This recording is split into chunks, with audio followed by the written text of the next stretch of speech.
You know it all, yeah. Oh, yeah. We the chosen people, you say no way. Your enemies been teaching you the wrong way. Searching for the road to the way back. We don't know our Father's going way back. Do you know it? Do you know it all, yeah. Oh, yeah. We the chosen people, you say no way. Your enemies been teaching you the wrong way. Do you know it? Do you know it all? Yeah. Oh, yeah. Do you know your history? Yeah. Do you know it? Do you know it all? Yeah. Oh, yeah. Do you know your history? Yeah. Do you know it? Do you know it all? Yeah. Oh, yeah. Do you know it? Tell me, do you know it? Do you know it? Tell me, do you know it? Do you know it? Tell me, do you know it? Do you know it? Tell me, do you know it? Do you know it? Tell me, do you know it? Do you know it? Tell me, do you know it? Do you know it? Tell me, do you know it? Do you know it? Tell me, do you know it? History. Now we going back. Heathen on my back for sure. When I let the truth go, we gon' let them know. My people on my back for sure. I hold them down for the road. The Lord Almighty made me. Laws I got, they changed me. We can see the truth now. Got them looking crazy. Man, I'm always searching. Yeah, you hear I'm searching. You hear me, boy, I'm searching. You hear me, boy, I'm searching. You hear me, boy, I'm searching. You hear me, boy, I'm searching. You hear me, boy, I'm searching. You hear me, boy, I'm searching. Yeah. Searching for the road to the way back. We don't know our Father's going way back. Do you know it? Do you know it all? Yeah. Oh, yeah. We the chosen people, you say no way. Your enemies been teaching you the wrong way. Searching for the road to the way back. We don't know our Father's going way back. Do you know it? Do you know it all? Yeah. Oh, yeah. We the chosen people, you say no way. Your enemies been teaching you the wrong way. Do you know it? Do you know it all? Yeah. Oh, yeah. Do you know your history? Yeah.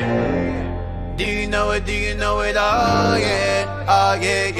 Do you know your history? Yeah. Do you know it? Do you know it all? Yeah. Oh, yeah. Do you know it? Tell me, do you know it? Do you know it? Tell me, do you know it? Do you know it? Tell me, do you know it? Do you know it? Tell me, do you know it? Do you know it? Tell me, do you know it? Do you know it? Tell me, do you know it? Do you know it? Tell me, do you know it? Do you know it? Tell me, do you know it? History. Now we going back. Heathen on my back for sure. When I let the truth go, we gon' let them know. My people on my back for sure. I hold them down for the road. The Lord Almighty made me. Laws I got, they changed me. We can see the truth now. Got them looking crazy. Man, I'm always searching. Yeah, you hear I'm searching. You hear me, boy, I'm searching. You hear me, boy, I'm searching. You hear me, boy, I'm searching. You hear me, boy, I'm searching. You hear me, boy, I'm searching. You hear me, boy, I'm searching. Yeah. Searching for the road to the way back. We don't know our Father's going way back. Do you know it? Do you know it all? Yeah. Oh, yeah. We the chosen people, you say no way. Your enemies been teaching you the wrong way. Searching for the road to the way back. We don't know our Father's going way back. Do you know it? Do you know it all? Yeah. Oh, yeah. We the chosen people, you say no way. Your enemies been teaching you the wrong way. Do you know it? Do you know it all? Yeah. Oh, yeah. Do you know your history? Yeah. Do you know it? Do you know it all? Yeah. Oh, yeah. Do you know your history? Yeah. Do you know it? Do you know it all? Yeah. Oh, yeah. Do you know it? Tell me, do you know it? Do you know it? Tell me, do you know it? Do you know it? Tell me, do you know it? Do you know it? Tell me, do you know it? Do you know it? Tell me, do you know it? Do you know it? Tell me, do you know it? Do you know it? Tell me, do you know it? Do you know it?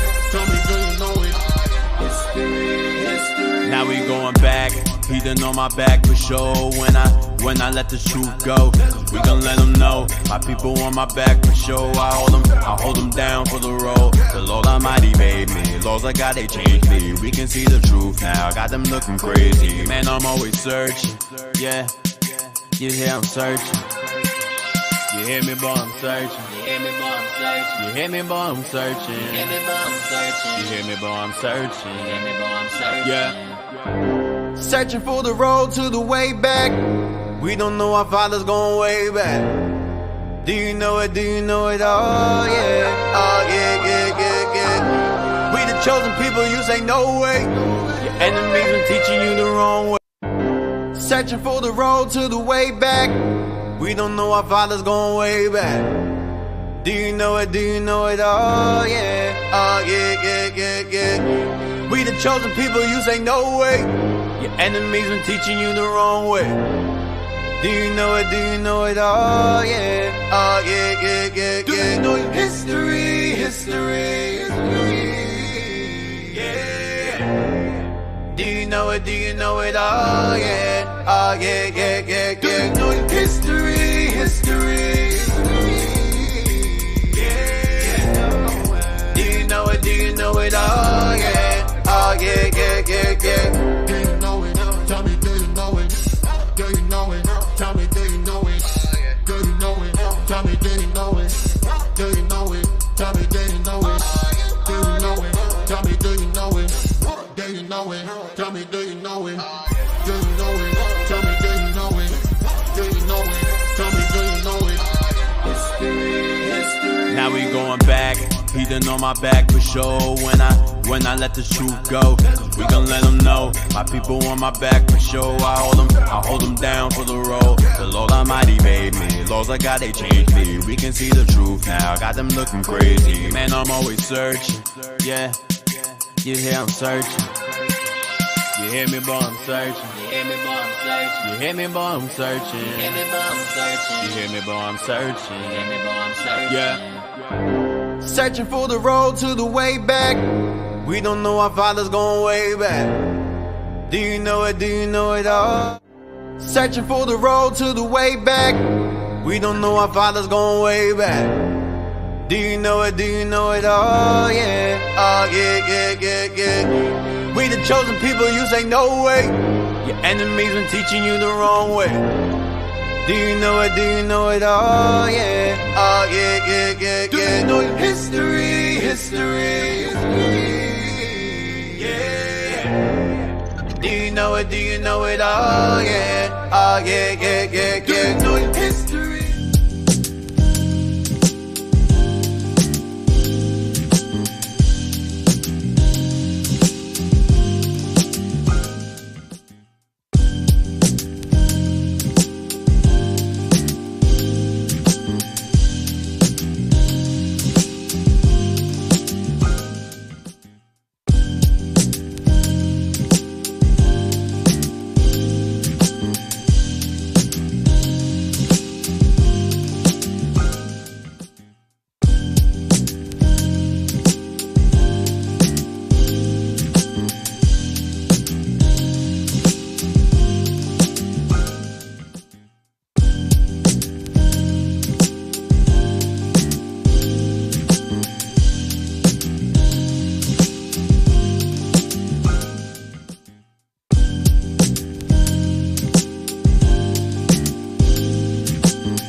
We're back. We are back. We're back. We're back. We started so fast. I didn't even have time to think about saying hello. Hey, shalom. We're back. You are now tuned into Our Hidden History. Hidden History. Radio show. Aha! Oh my gosh. Hey, let's welcome Captain Joel back to the show, man. Welcome back. Welcome back, Right, guys. welcome back. Back with the insults. Yeah. So y'all better be on your P's and Q's today, man. Otherwise, it's a wrap. All right, so we're continuing where we left off. We're in Ezra chapter 5, I believe. We left Ezra chapter 3. First Ezra chapter 3 and 4. regarding Zerubbabel and his letters he wrote to the king to get liberty to return to to get liberty to build to finish up the temple. All right. So we're gonna get Ezra chapter 5 and verse 1. And we're gonna read all the way down. And 24 is a verse you want to focus on. And also, I have that page from about Zerubbabel, about the immortals. Whenever you're ready. Okay. So we can read that first. Let's get that first. Let's get out of the way, 'cause I will forget it. Just to show, I may mention that Zerubbabel was the king's guard, which was the immortals, an elite fighting force under the king, his royal guard, and Zerubbabel was part of that guard. Just to show what kind of man he was. And remember the video that Deacon played with the immortals, the animated video that we played. They said that they handpicked the warriors from other nations or whatever, and they had the strength and the skill and so forth and so on. So this page is going to land back off of the video. Mm-hmm. All right. So it says, instead of levying immense and arbitrary contributions at any time, like other Asiatic monarchs, the great king required from each province a regular yearly tribute according to its wealth. The satraps were permitted to support themselves out of the possessions of the people, but if convicted of extortion, they were sure to be punished. Each satrap lived in royal magnificence, but the court of the great king far surpassed those of the provinces. 15,000 persons fed daily at his expense. A great army guarded his person. Chief among these were the 10,000 immortals, whose armor glittered with gold, and who were chosen from all the nation for their strength, stature, and beauty. Okay, come on. Yeah, that was it. Wow. So they were chosen for their strength, stature, and beauty. All right? So that shows you that Zerubbabel was no joke. No joke. He was a problem. He was a warrior. All right? So let's go to Ezra chapter 5, and we're going to read verse 1. Ezra chapter 5 and verse 1. Then the prophets, Haggai the prophet, and Zechariah the son of Iddo, prophesied unto the Jews that were in Judah and Jerusalem in the name of the God of Israel, even unto them. Then rose up Zerubbabel the son of Shealtiel, and Jeshua the son of Jozadak, and began to build the house of God which is at Jerusalem. So you got Jeshua the son of Jozadak. Keep that in mind. Go ahead. And with them were the prophets of God helping them. At the same time came to them Tattenai, governor of this side the river. So you had Haggai and you had Zechariah also, who were involved in the prophesying during the time of the temple being built. Go ahead. And Shethar-Boznai and their companions, and said thus unto them, Who have commanded you to build this house, and to make up this wall? Then said we unto them after this manner, What are the names of the men that make this building? But the eye of their God was upon the elders of the Jews, that they could not cause them to cease, till the matter came to Darius. And then they returned answer by letter concerning this matter. Hey, Deacon. Yeah. What's heavy about Haggai and Zechariah, it says they, in verse 1. Let's read verse 1 again, if you don't mind, Deacon. Yeah. Verse 1. Then the prophets. Sorry, verse 2. Verse 2. Then rose up Zerubbabel, the son of Shealtiel, and Jeshua, the son of Jozadak, and began to build the house of God, which is at Jerusalem. And with them were the prophets of God helping them. So the prophets of God says Zerubbabel and the son of Shealtiel, and Jeshua, which is Joshua, the son of Jozadak. Says, then rose up the prophets of God helping them. And you got to ask yourself a question. How were Zerubbabel, how was Zechariah and Haggai assisting Zerubbabel and Joshua? Think of those prophets, they had the ability to go in the scriptures and instruct them how to build the temple. Because Ezekiel left the measurements of the temple. He left the measurements not only of the temple as well as the wall and how to build it exactly the way it is. So being prophets, the Most High had to raise them up and show them exactly, all right, this part of the temple, you're going to build this measurement. This part of the temple is going to be that measurement. Because what Esau does is they mistake in the book of Ezekiel, I think Ezekiel chapter 43 or so, or 47. In the 40s, yeah. In the 40s, I think Ezekiel 43 and onwards. They say that that temple is going to the third temple. the temple that's going to bring the Antichrist is going to rise up. It's going to bring the end of the world. Not understanding that Ezekiel was during the time of the Babylonian captivity. After the first temple was destroyed, God gave the vision to Ezekiel how to rebuild the temple. He put the vision in Isaiah that Cyrus was going to assist in building the wall or the temple, and then these prophets were going to rise up. So they gave them the wisdom and instruction to go into the scriptures to show Zerubbabel and Joshua and the workers around them, this is an instruction. Do this, do that, do this. Just like today, when it comes to the rebuilding of the nation, the Most High rose up the bishops as well as the deacons to instruct the people. This is how we set up congregations. We're going to set up congregations. We're going to set up elders. The same thing happened all over again. Most High always had prophets within each different captivity, whether the Persian, the Babylonian, the Greek captivity, as well as Rome, leading up to America. The Most High left prophets back to instruct the people of what to do. Right. Where we at? What verse is that? We just finished verse 5. Read on. Verse 6. The copy of the letter that Tadnai, governor on this side the river, and Shetharboznai, and his companions, the Apharthachites, which were on this side the river, sent unto Darius the king. Here we go. They sent a letter unto him, wherein was written thus, Unto Darius the king, all peace. Be it known unto the king, that we went into the province of Judea, to the house of the great God, which is builded with great stones, and timber is laid in the walls. And this work goeth fast on, and prospereth in their hands. Then asked we those elders, and said unto them thus, Who commanded you to build this house, and to make up these walls? We asked their names also, to certify thee, that we might write the names of the men that were the chief of them.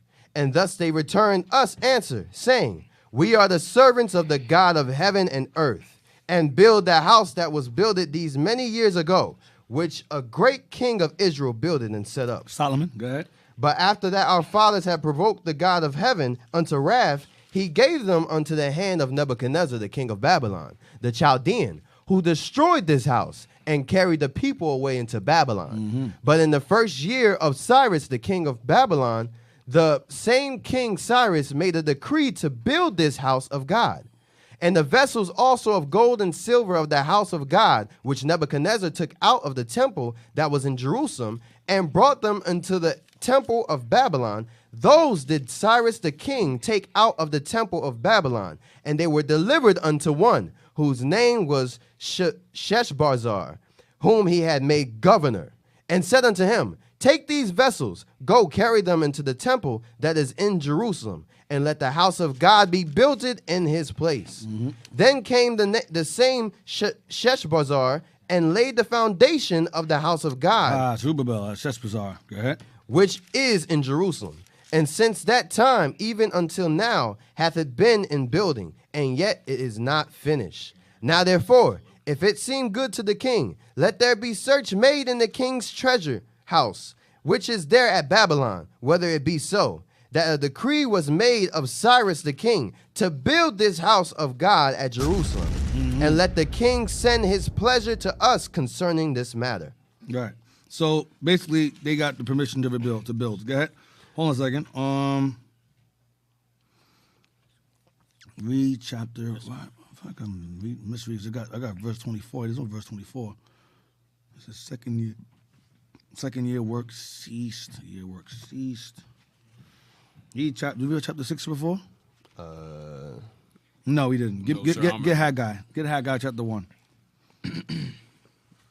To the point, Deacon, if you don't mind. We got. Get Ezekiel 41 real quick. Just to show to the point of the temple under Zerubbabel and Joshua and the prophecies. 41 verse 1. Yep.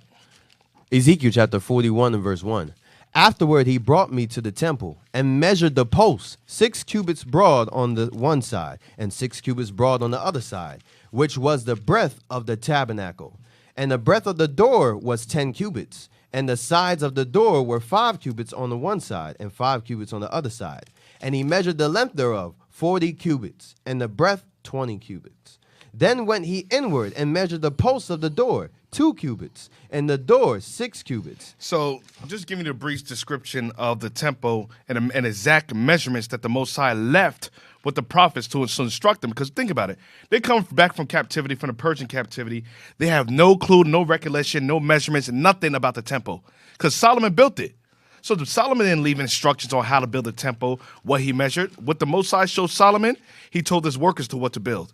So now, given that the temple's destroyed, what the Most High showed Ezekiel during the time of Babylon when it was destroyed, he said, listen, these are the cubits on one side, 6 cubits abroad on the other side, which was the breadth of the tabernacle. And he goes, as you read onward, downward, it goes in precise details in terms of the cubits, where to put the doors, how big the doors should be, and so on and so forth. Showing out this detailed account on exactly how to build a temple. Because they didn't know. So not knowing, they had to be instructed. And the Most High had to rise up men of understanding that had the wisdom in carpentry, had the wisdom. Right. I won't say electrician because, we didn't have the electricity. So, Jess, sorry, you weren't there back then in the time. Building a temple. You have the stonemasons and stuff like that. Right. So, you have the people that had the wisdom of these different crafts. So, they will understand, all right, so this is what we're going to do with this measurement. You're going to be responsible for this. All right, these are carpenters. You're going to be responsible for building a door. All right, you're going to be responsible for this. And even if you go to concerning Nehemiah, like I said, I'll leave that alone for now. Yeah, that's later on. Yeah, that's later on. But all right, that's it. Get Haggai chapter 1, verse 1. Haggai chapter 1 and verse 1. In the 2nd year of Darius the king. The 2nd year of Darius the king. Go ahead. In the 6th month, in the 1st day of the month, sixth month, 1st day of the month. Go ahead. Came the word of the Lord by Haggai the prophet unto Zerubbabel, the son of Shealtiel, governor of Judah. That's Sheshbazzar, same guy. Or son of Basaris, same guy. Go ahead. And to Joshua, the son of Josedek, the high priest, saying, Thus speaketh the Lord of hosts, saying, This people say, the time is not come, the time that the Lord's house should be built. They kept being interrupted. The heathens kept complaining to the king, these guys are going to have an insurrection, don't have the temple be built, and they kept being interrupted and disrupted. So after a while, Zerubbabel and Joshua started getting spirits on them. Said, maybe it's meant to be. Maybe we shouldn't build it because, enough is enough. Well, so read on.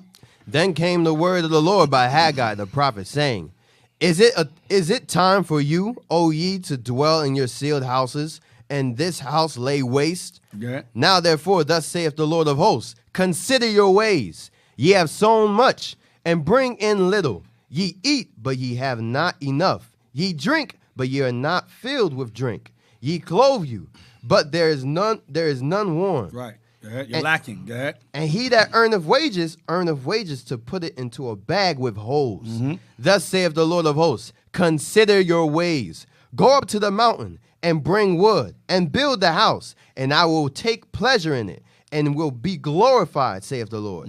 Ye looked for much, and lo, it came to little. And when ye brought it home, I did blow upon it.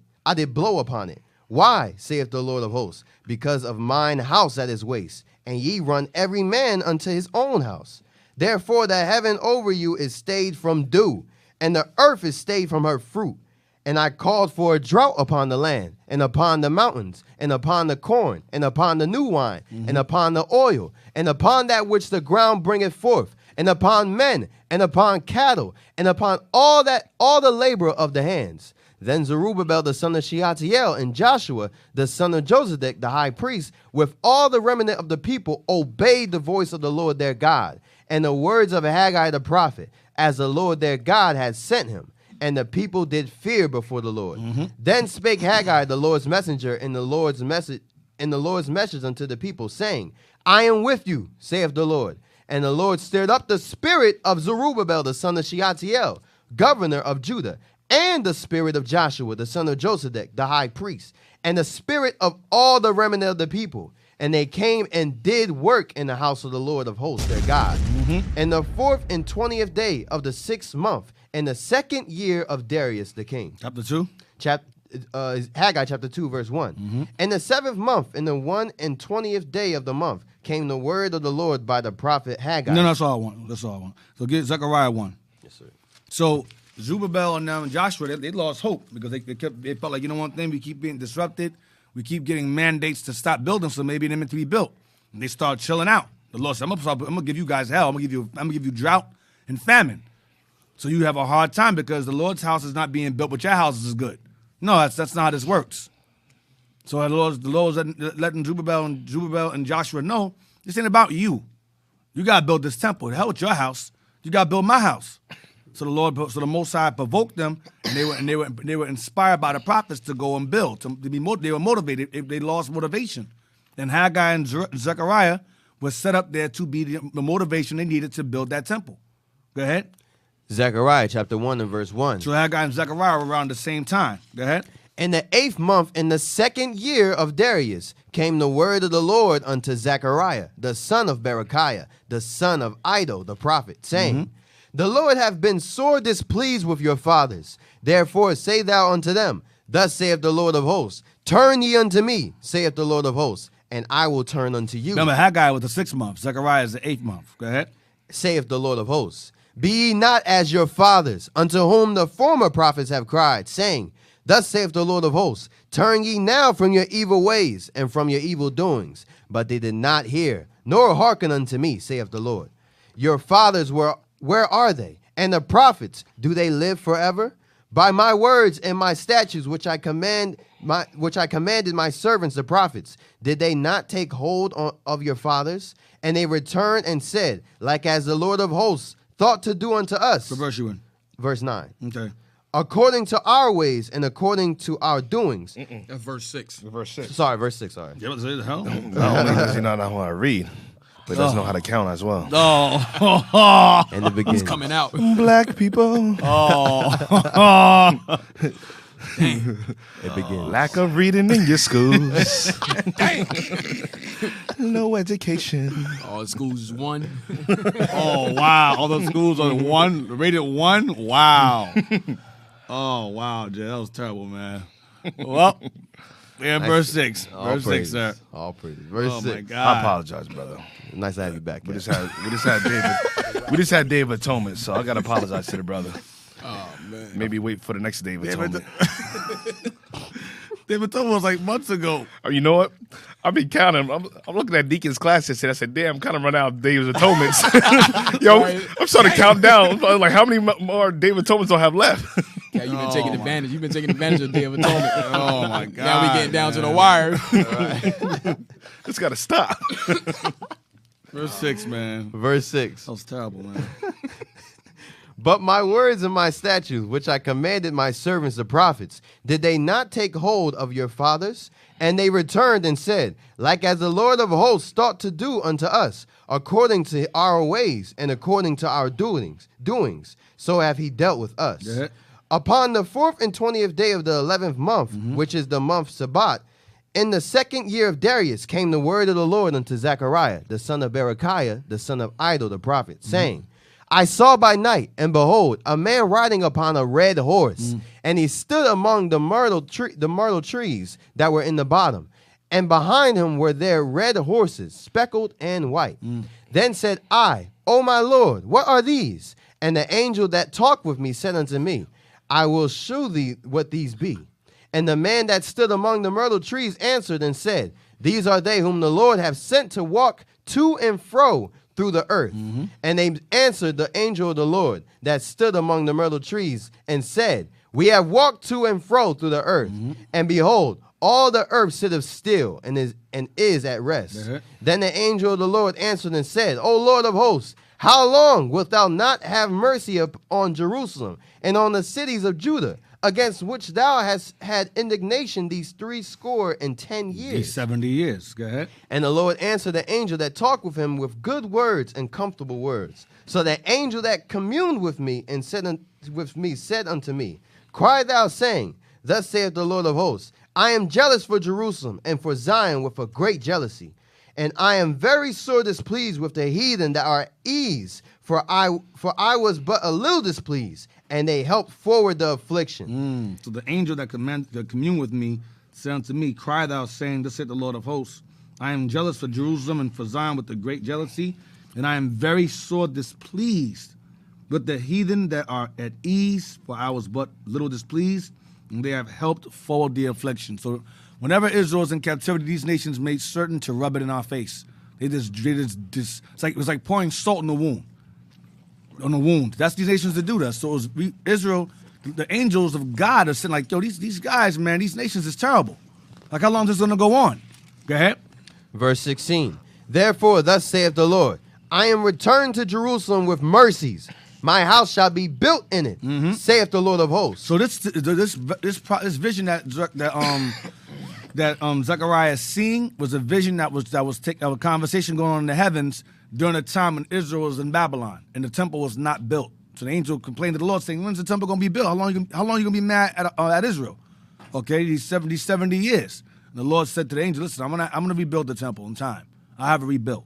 Go ahead, leading up to this point now with Zechariah and them. Go ahead. My house shall be built in it, saith the Lord of hosts, and a line shall be stretched forth upon Jerusalem.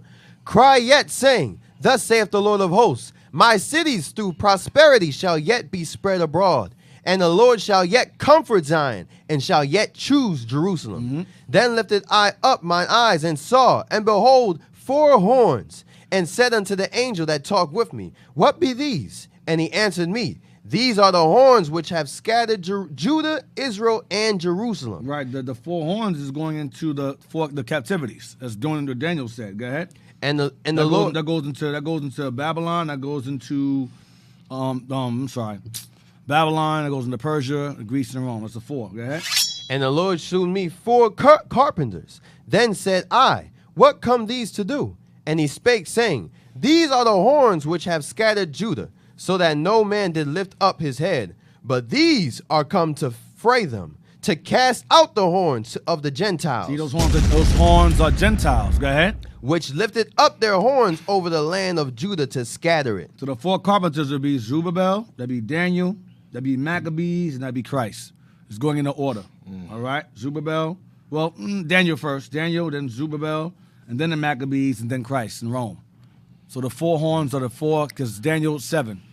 That's what's going into. So Daniel, Zerubbabel, Maccabees family, and Christ in the 12. That's the 4 carpenters is referring to. Those are the leaders of each captivity. So whenever Israel's, remember we read earlier that the heathen that are at ease and they help for the affliction, the Lord will always raise up leaders within each captivity to help give us some kind of comfort during those captivities. Right. Okay, so you had like Daniel. For one, remember Daniel was raised up and got status and helped Israel. Remember that with Nebuchadnezzar? And then you had Zerubbabel, of course. He was raised up to help build the temple. And then you had Zerubbabel. And then you have in the Greeks, you would have the Maccabean family, the Hasmonean dynasty, Mattathias and his sons, which I'll get you that's later on. This is kind of jumping ahead. And then you have Christ and the disciples in Rome, who gave us comfort during the time of Rome. And Deacon. And the 4th horn. Yeah, Christ and the disciples. The carpenter, 4th carpenter. Yeah, the 4 carpenters. You have Christ and the disciples during the time of Rome. Remember, America is an extension of Rome. Right. So the disciples back again to give us give us comfort once again that we had in Rome. Drop them bombs, man. Drop them bombs. Yeah, and verse 15, Deke, if you don't mind. Can you read verse 15 again? Yes, sir. Verse 15. I am very sore displeased with the heathen that are at ease, for I was but a little displeased. And the reason the Most High says the heathen are at ease, the reason why they're at ease is because of Israel's sin, the Most High put them in the power. Their position, their wealth, their power, the ability to acquire land was given to the Most High based upon our negligence of the law. The Most High took away from us and gave to them, giving them the position of being at ease. They're at ease. They have wealth, they have money, they have land, they have a military, they have everything they need. So they're comfortable. So you think that them being comfortable, them having world status, world power, economic base, you have a military power, a bank with your money, your name on it, they have wealth. They have agriculture. They're at ease. So you think they'll be good enough. But it says no. For I was but a little displeased, and they helped for the affliction. So why do they need to go even further deep? That shows that deep-rooted hatred that they have for the nation of Israel. Right. That's when it goes back to Joel 3. Would you render me a recompense? Because I didn't choose you? Because I didn't choose you to be my chosen? You're going to pay me back? I gave you the power. Everything that you have, I gave to you because my people broke my covenant. Right. So I put you in a position of power and gave you the wealth that you had. But what you did with that power, you forwarded affliction. And you abused that power. So not only did you enslave them according to Deuteronomy 28, but you went further than that. After I released them out of slavery, I relinquished them, And so for the time period, what is it, the 350 years, we rose back up. They said, no, it's not enough. We're going to create private prison institutions. We're going to Flood them with drugs. We're going to flood them with drugs, abortion clinics. Raise their women over them. Raise Poison. the welfare. Yep. Again, that goes back to that brother Kevin Samuels. And again, I don't agree with everything he says because he's carnal as hell. But there's some things he does present occasionally research. I'm sorry, I didn't cut you off. No. Go ahead. They have he did some research called the Moynihan Report. Moynihan Report is basically, I think, an Edomite that did research on the status of black families, how they declined exponentially around the 1960s. And what he was going into is how when white welfare came about, white folks was on welfare first. Just get that out of the way, because welfare was not made for niggas. I'm just put it out there flat out. Black folks inherited welfare because white folks got it. We got it also. So welfare, what they did was, when it was jobs are hard to find, or it was labor. When labor was increased and jobs were increased, for white people, the white men found jobs and welfare was decreased, whatever, because white men found jobs. So that way the women can rely upon the men to provide, right? Esau give you a little boost. Okay, here's some welfare, to help you fare well financially. So they would give the women welfare to assist them, while the men went to work, right? So as the jobs increased for white men, the welfare decreased because now the man could provide, right? Cool. When black folks got on welfare, and black folks started getting more and more jobs and getting hired, we started fighting for that. We had to fight for that and fought the affliction again. We had to fight for that. Rather than lower the welfare so the black man is not a provider, they increased the welfare too. So as the black man's job money is increasing, the welfare is increasing. So that way it's no longer relying on the man. Now the woman says, I don't really need you because I'm getting more money when you have no job. Because welfare, women, what they do is, and even to this day, welfare fraud, Esau does it all the time. They'll pretend like they're not married. A lot of Amalek does this. They'll sit there, they'll go, oh, I'm not married or whatever, and they'll pose like they're single mothers, and they'll get all this money. Meanwhile, they got a man at home, but they'll live off of them checks. Of course, Esau changed things around. You got to go to work now. But before that, if there was no man around, solely around, they got the welfare. So white folks, of course, regardless of that situation, the women still understand that they need their men. Black women gained a level of arrogance to the point of go, nigga, I don't need you no more. I'm getting welfare, I'm getting public assistance. F you niggas. And that caused a rift between black families. So that goes back to the point of I'm losing the point of forwarding the affliction. So after the chattel slavery, the Lord had them hanging us and castrating us and putting us on ships and separating us from our families and sharecropping and plantations. You figure, okay, niggas, y'all free to go. That's done, right? You figure it's a no. Then KKK comes along, criminal leasing laws, black codes, Jim Crow, Juan Crow, underground prison to prison, underground prison to school to prison pipeline, then the welfare, then the freaking reproduction rights and all that, and whatever. Feminism. They just continue dividing the houses apart. Willie Lynch. You got dumb niggas saying Willie Lynch is not real. Listen, nigga, you ain't real. Your mind ain't real. Hey, you know how Willie Lynch is real? Willie Lynch is very real. By the nigga saying Willie Lynch is not real, you know it's real. Yeah, exactly. You don't listen to nothing y'all say.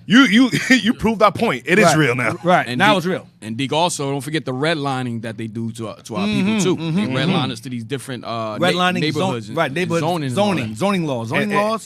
And then not only that, when they redlined us in the 1930s, leading up all the way to 1965, which they say they stopped doing it. You know how the Esau put laws in place, say let's appease the niggas.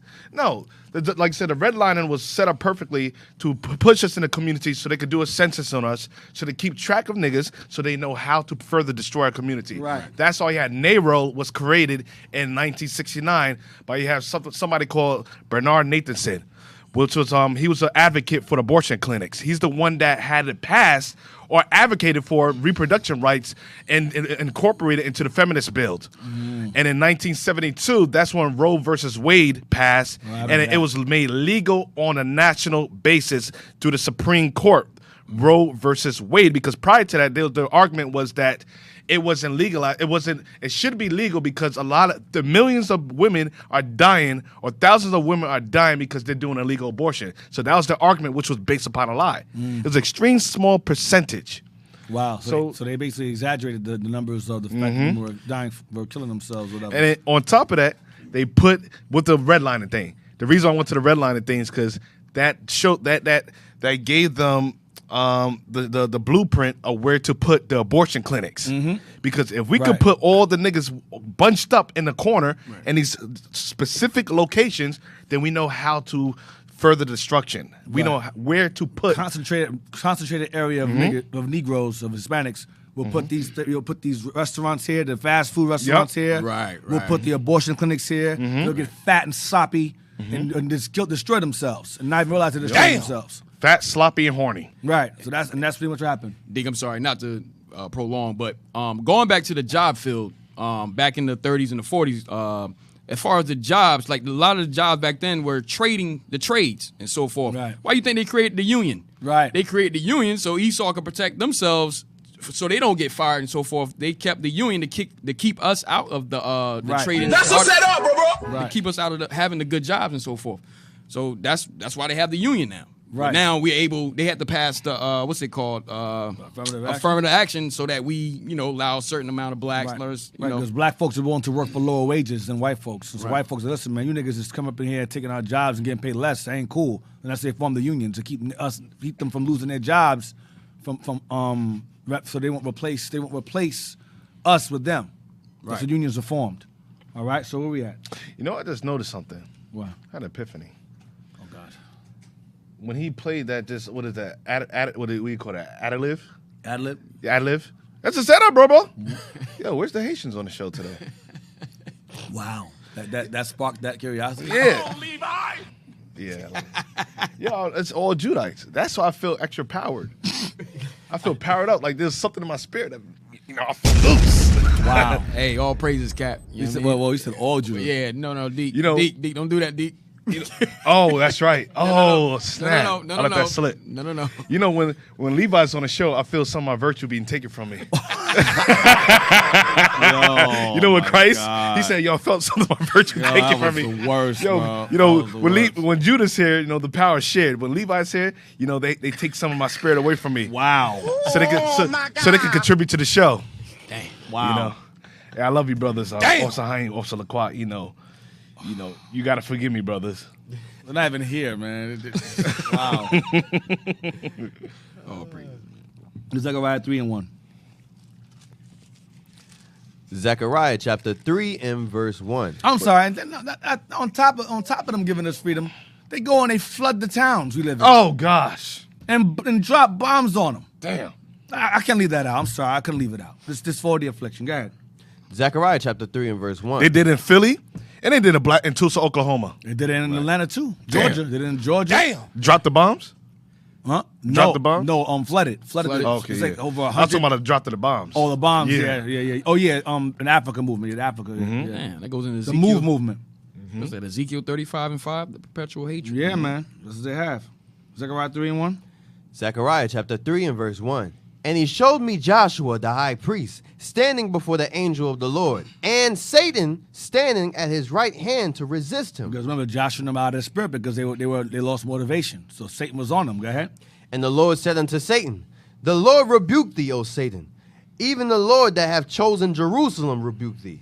Is not this a brand plucked out of the fire? Joshua, go ahead. Now Joshua was clothed with filthy garments, and stood before the angel. And he answered and spake unto those that stood before him, saying, Take away the filthy garments from him.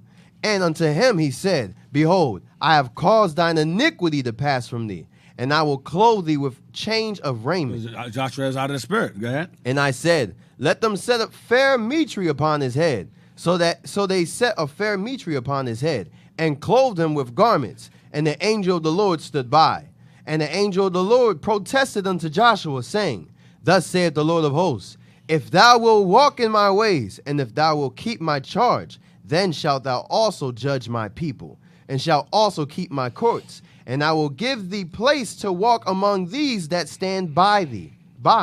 Hear now, O Joshua the high priest, thou and thy fellows that sit before thee, for they are men, wondered at. For behold, I will bring forth my servant the branch. The branch is in caps. Because out of Zerubbabel came Christ. Christ is a direct descendant of Zerubbabel. So it says, out of it will come the branch, capital B-R-A-N-C-H, the branch, or the root. Christ is the root of David. It's the same thing. Go ahead. For behold, the stone that I have laid before Joshua, upon one stone shall be 7 eyes. This is heavy now. Okay, this is a little bit much. But Bring the it stone out. here is going into Christ. It's that same branch, and them 7 eyes are the 7 angels that work under Christ. It's going into the 7 eyes. You read about them in Revelation. 7 eyes are the 7 angels you read about that contain the 7 plagues in Revelation. It's the same eyes. Go ahead. Behold, I will engrave the graving thereof, saith the Lord of hosts, and I will remove the iniquity of that land in one day. You remove the iniquity of that land, referring to here, Babylon, in one day. Go ahead. In that day, saith the Lord of hosts, shall ye call every man his neighbor under the vine and under the fig tree. All right. I don't know what I wrote down here. Get chapter 4. Chapter 4, verse 1. Zechariah chapter 4, verse 1. And the angel that talked with me came again and waked me, as a man that is wakened out of his sleep, and said unto me, What seest thou? And I said, I have looked, and behold, a candlestick all of gold, with a bowl upon the top of it, and the 7 lamps thereon, and 7 pipes to the 7 lamps, which are upon the top thereof, and 2 olive trees by it, one upon the right side of the bowl, and the other upon the left side thereof. So I answered and spake to the angel that talked with me, saying, What are these, my Lord? Then the angel that talked with me answered and said unto me, Knowest thou not what these be? And I said, No, my Lord. Then he answered and spake unto me, saying, This is the word of the Lord unto Zerubbabel, saying, Not by might, nor by power, nor by spirit, saith, not by might, nor by power, but by my spirit, saith the Lord of hosts. Right, that's this battle's about. It's not about physical, carnal. It's about spirituality. Spirit being the commandments of God. The word of God is not a carnal thing. It's a spiritual thing. And power comes from the Lord himself. Not guns, not knives, but the word of God itself. Go ahead. Who art thou, O great mountain? Before Zerubbabel thou shalt become a plain, and he shall bring forth the headstone thereof, with shoutings, crying, Grace, grace unto it. Moreover, the word of the Lord came unto me, saying, Who art thou, O great mountain? Before Zerubbabel thou shalt become a plain, and he shall bring forth the headstone. That's Christ again. Thereof with shoutings, crying, Grace, grace unto it. Go ahead. Moreover, the word of the Lord came unto me, saying, The hands of Zerubbabel have laid the foundation of this house. His hand shall also finish it, and thou shalt know that the Lord of hosts have sent me unto you. This is twofold because the house also represents Israel as well. So Zerubbabel laid a foundation of the house himself, but also his descendant will lay that foundation is the foundation of the house of Israel as well. Christ is our foundation too. So Zerubbabel physically laid the foundation of the temple or the house of God, and Christ himself is the foundation of the house of God. Spiritually, go ahead. Can I bring you a precept, Deacon? Yeah. 1 Peter chapter 2, verse 5. To parallel what Deacon was making reference to. Right. So Zerubbabel laid the physical house to the temple. Christ will lay the spiritual house. Because remember, Christ destroyed the temple, meaning the temple was destroyed, and Christ became the temple. Right. Well, the temple represents Christ. Yes. Period. Right. 1 Peter chapter... That goes in John 2 when it says, and this temple should be destroyed. Right. And they took those words and used them to convict them for a crime he didn't do anything. 1 Peter chapter 2 and verse 5. Ye also, as lively stones, are built up a spiritual house. Now, we're as lively stones, meaning brothers and sisters keeping God's commandments, are built up a spiritual house, meaning a spiritual house, the 12 tribes being built up, the tabernacle of David being raised all over again. Read. And holy priesthood to offer up spiritual sacrifices acceptable to God by Jesus Christ. So it's Christ is that, what would we just read? So to Christ, just like Zerubbabel built the first temple, it represented what? Now, like I said, the spiritual temple is being represented by Christ. Read verse 6. Verse 6. Wherefore also it is contained in the scripture. Behold, I lay in Zion a chief cornerstone. Remember in Zechariah said headstone. Same thing, go ahead. elect, precious, and he that believeth on him shall not be confounded. Right, that's all I want. So let's go back. Who was that? Zechariah chapter 4 and verse 9. Verse 9. Verse 9, that's fine. The hands of Zerubbabel have laid the foundation of this house. His hand shall also finish it. Right. And thou shalt know that the Lord of hosts hath sent me unto you. For who hath despised the day of small things? For they shall rejoice, and shall see the plummet in the hand of Zerubbabel. Plummet is a measuring stick. Measuring. Go ahead. And shall see the plummet in the hand of Zerubbabel with those 7. They are the eyes of the Lord, which run to and fro through the whole earth. Right, that goes back to those 7 horns. Those 7 eyes are the 7 angels that run to and fro in the earth. That's them. That's mentioned back in chapter 3 and back in chapter, what is it? The 7, back to 3 and 9. Yes. 3 and 9. Go ahead. Verse 11. Then answered I, and said unto him, what are these 2 olive trees upon the right side of the candlestick? Right, the olive trees on left and right hand side. What are these? Go ahead. And upon the left side thereof. And I answered again, and said unto him, what be these 2 olive branches which through the 2 golden pipes empty the golden oil out of themselves? And he answered me, and said, knowest thou not what these be? And I said, no, my Lord. Then said he, these are the 2 anointed ones that stand by the Lord of the whole earth. Go ahead. Zechariah chapter 5, verse 1. Hold on a second. I'm trying to fix this thing. All right. What verse was that again? That was verse 14. Read verse 14 again. Zechariah chapter 4, verse 14. Then said he, these are the 2 anointed ones that stand by the Lord of the whole earth. Right. So mine has it says sons of, what does it say here? Sons of who? It's going into the 2 kingdoms. Symbolically, in Revelation 11, it's going into the 2 kingdoms. That's another topic. I want sidebar. Get me. Notice it says. Let me see. Where's it at? 10 to 14.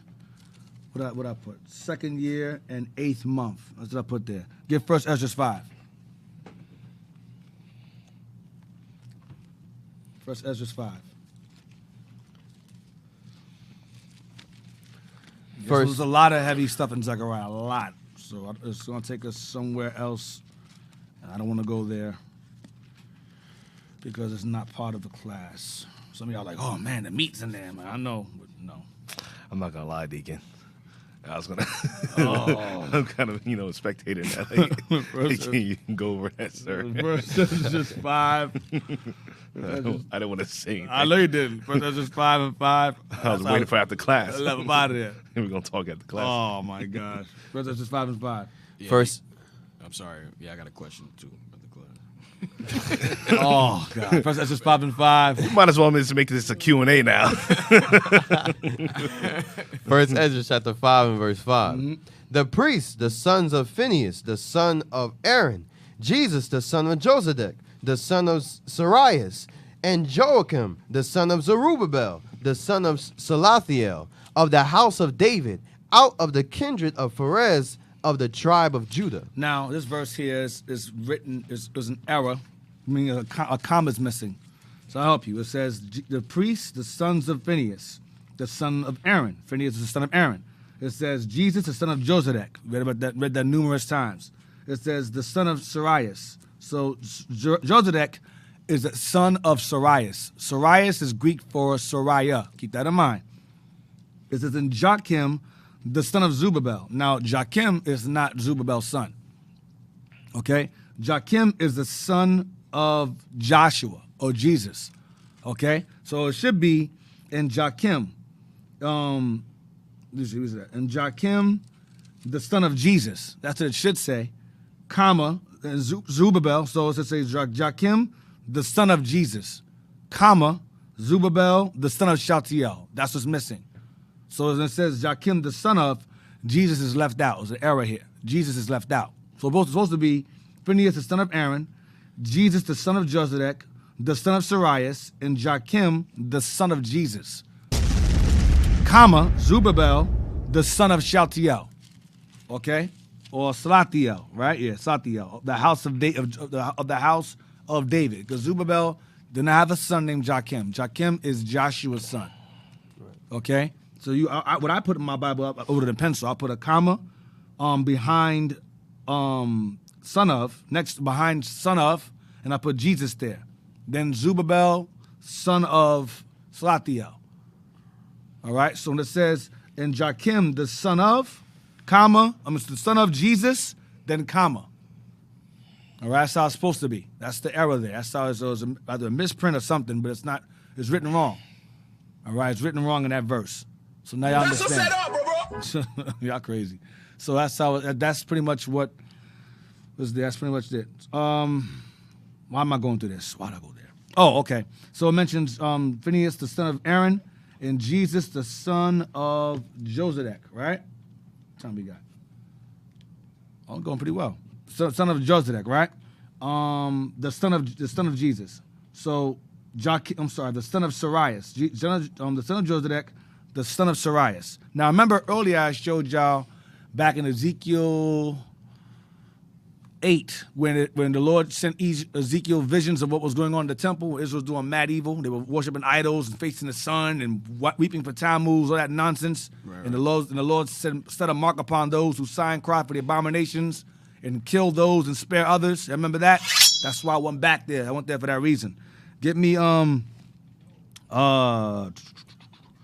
First Ezra chapter 3. Now, matter of fact, would you stop at verse 5? Yeah, I just read verse 5. Read verse 6. First Ezra chapter 5 and verse 6. Who spake wise sentences before Darius, the king of Persia, in the 2nd year of his reign, in the month Nisan, which is the 1st month. So that tells you the time frame when Zerubbabel had wrote that letter of wisdom back in chapter 4, Ezra 4. It says in the 2nd year of his reign, in the month Nisan, which is the 1st month. So Zerubbabel had decided at that point, when he was inspired and provoked by Haggai and Zechariah, he was motivated to go and write that wise sentence before the king, and that's when Darius said, okay, you can go ahead and build. Y'all can get and continue and build. That was the 2nd year. So Zerubbabel wrote that wise sentence in chapter 4 of Ezra during the 1st month. This is the 1st month of the year. All right, the 2nd year of Darius' reign. That's when he did it. That's the time when he wrote that wise sentence. So the Bible does give you a time frame when he wrote that letter of wisdom about the truth in women. Y'all will call that back in Ezra 4. Okay? So now. So that was the motivation. Zechariah and Joshua got in there behind. Right. They lost motivation. Remember it said Satan was on Joshua's right hand, meaning Satan was on Joshua because they lost motivation. They was like, the hell with this, man. The hell with the temple because they keep disrupting us. So it ain't meant to be. And the Lord started giving them drought. They're losing money. They ain't growing their crops. They're eating scarcely. The Lord, you know why? Because you guys are taking care of your house and not mine. And Haggai and Zechariah had to come behind and check Zerubbabel and check Joshua because their spirits are broken from constantly being interrupted and disrupted by the nations who didn't want us to build. So once that motivation was brought to them by Zechariah and Haggai, Zerubbabel went and said, okay, well, I'm the king's guard. I'll just use my status, my situation to write this letter and see if I can get, permission from the king to complete. And that's what happened. That's the order of events that happened, all right? So now, read verse 6 again. Verse 6. Who spake wise sentences before Darius, the king of Persia, in the 2nd year of his reign, in the month Nisan, which is Abib, right? Which is the 1st month. 1st month of the year. Now, get Ezra chapter. Now we read Ezra. We read Ezra 6, chapter 6 earlier. So that right there, chapter 6 of Ezra, I'm reading it again. Ezra chapter 6 goes into what happened, goes into that. They got permission by Darius. That's how. So Ezra chapter 6 takes place after Zerubbabel goes and writes that letter. All right, that's the order. So Ezra chapter 6 takes place once Zerubbabel got permission from Darius the king when he wrote that wise sentence. Ezra chapter 6, verse 1 through 15 clarifies that. Read Ezra chapter 6, verse 14 and 15. I'm not going to read the whole thing. We read it already. Read Ezra chapter 6, verse 14 and 15. Yeah. The confusing part about it is you're reading Ezra chapter 5 right now, But the whole account with Zerubbabel occurs in Ezra chapter, what is it, 3? 3. So it's like it jumps forward, then it goes back. It's like Daniel. It's weird. When I first read it, I said, what the hell? I said, remember when we first encountered? I said, what the hell is going on? Remember Ezra 4, where it mentions Cyrus. It mentions Cyrus, then Ahasuerus, and then Artaxerxes. Remember? You're like, who the hell is this? And I said, no, that's not Artaxerxes. That's Cambyses the second, and that's Smyrtus. Because remember, all that happened within the time frame of Cyrus and Darius. So in between those two, whoever reigned in between those two were the ones that was like, now you can't build. During that time, until the second year of Darius. But Daniel jumps back and forth. Remember, Daniel goes from Belshazzar, it goes to Darius the Mede, and it goes to Cyrus, and it goes to Darius the Persian. It's all over the damn place. That's why I read it in different orders. Where we at? Ezra chapter 6 and verse 14 and 15.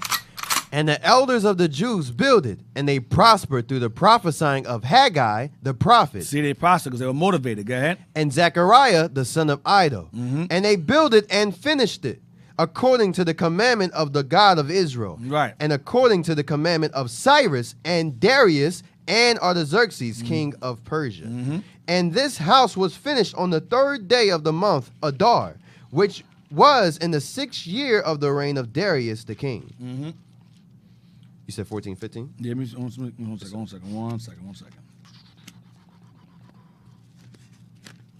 me get that. One second.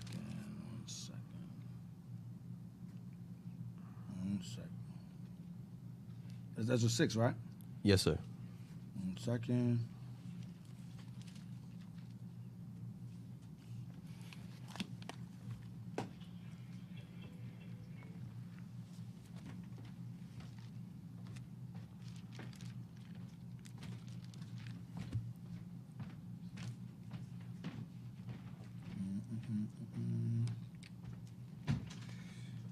But as y'all can see, Persian history is a vast history, and you got to put it together. You know, it's a puzzle. You just got to put it together. I remember when Deacon was reading about Daniel when he was in the den. Yeah. When he was in the den of the lions, we had to keep going back and forth. I still got to put that thing together, man. But that's that's just how it was put together in the scriptures. So. But that's why we gotta, take your time you're reading and be able to piece things together, be able to, it's a puzzle. Right. 1 second. So the Bible is not in chronological order, because you got to do precept upon precept. Right. Not in chronological order. You got right. It's a code. You gotta read it precept upon precept. Here a little and there a little. Right. All right. What's said in one spot is going. You got now. All right. Let me go to another. It's going to explain it better in that other precept. I'll come back to that.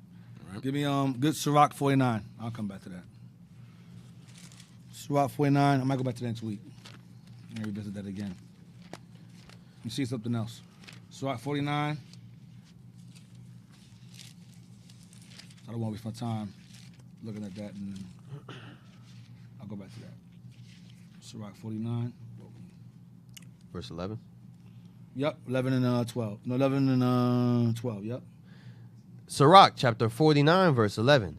How shall we magnify Zerubbabel? Even he was as a signet on the right hand. So was Jesus, the son of Josedek, who in their time builded the house and set up the holy temple to the Lord, which was prepared for everlasting glory. Go ahead. Verse 13. No, I'm sorry, it's 12, 11, 12? Yes, sir. That's all I wanted. So now, get me, so it's giving honor in Sirach to Zerubbabel and Jesus, the son of Josedek, for them building the temple. Now, get me, here's where it gets heavy, get me Judith now. Get me Judith. Me Judith. I gotta go over Ezra 6 again. As it says, and the house was finished on the 3rd day of the month Adar, which was in the 6th year of the reign of Darius, the king. So I gotta read what that's going into, what that means. So I know it says something about the 2nd year. It says, didn't cease to work of the house of God, so ceased until, it says, ceased until the second year of the reign of Darius. I think they began the work again. I think they began the work the second year. Yeah. They began the work again the second year, and they completed the work, and the house was finished on the 3rd day of the month Adar, which was in the 6th year of the reign of Darius the king.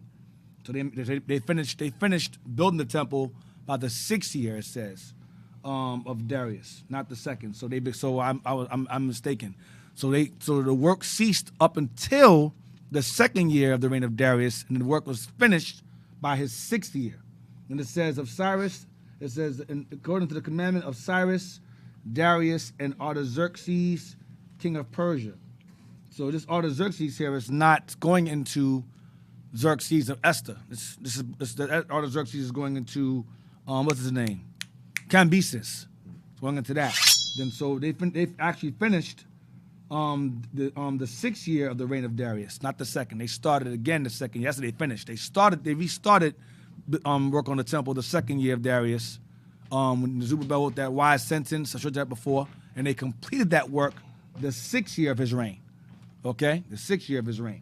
So now, there you go. There's the answer. There you go, right there. Right. So give me Judith 1. I'm glad I saw that. I'm going to highlight that because I'm going to forget it.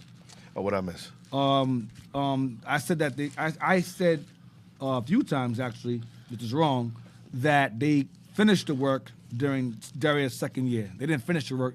They restarted the work that was interrupted his 2nd year, and they completed it the 6th year. Yes. That's why I stopped. I said, wait a minute. They restarted the work the 2nd year of Darius, and they finished it the 6th year of Darius, based upon Ezra chapter 6 and verse 15. Right. Yes, because it was interrupted the first time under Cyrus, Cambyses' son, and Smerdis. Right, and Bardiah. Yeah. Cambyses the second, Cyrus his son. Mm-hmm. Bardiah, and then Darius. They were allowed to be started the 2nd year of it, and they finished it his 6th year. So it was 4 years work basically. All right. So where we at? What I said to go? Judith chapter 1. Let me highlight this real fast, because I'm gonna forget. I don't want to forget. You have to say. When I say something about this damn highlighter. I can say something. I'm gonna get the damn highlighter. We got it deep. We got you, man. Hey, remember, Israel, get your paper, get your... Oh, my God. Oh, God, it's gotten... Says the same thing every single time. God, man. I did it on purpose, man. I knew Cap was going to say something. Welcome back, Cap, man. Oh, my God. He baited me in. I baited you in, Cap. It worked. All right, we good. Look, we don't know how deep about to hit Judith, but we all waiting. Let's get there. Because what do Judith have to do with as far as the Persian captivity? So we waiting for Deke to bless us and connect the dots. All right. That's all you have to say? Yeah, I'm done, Cap. You don't want to talk too much. I understand.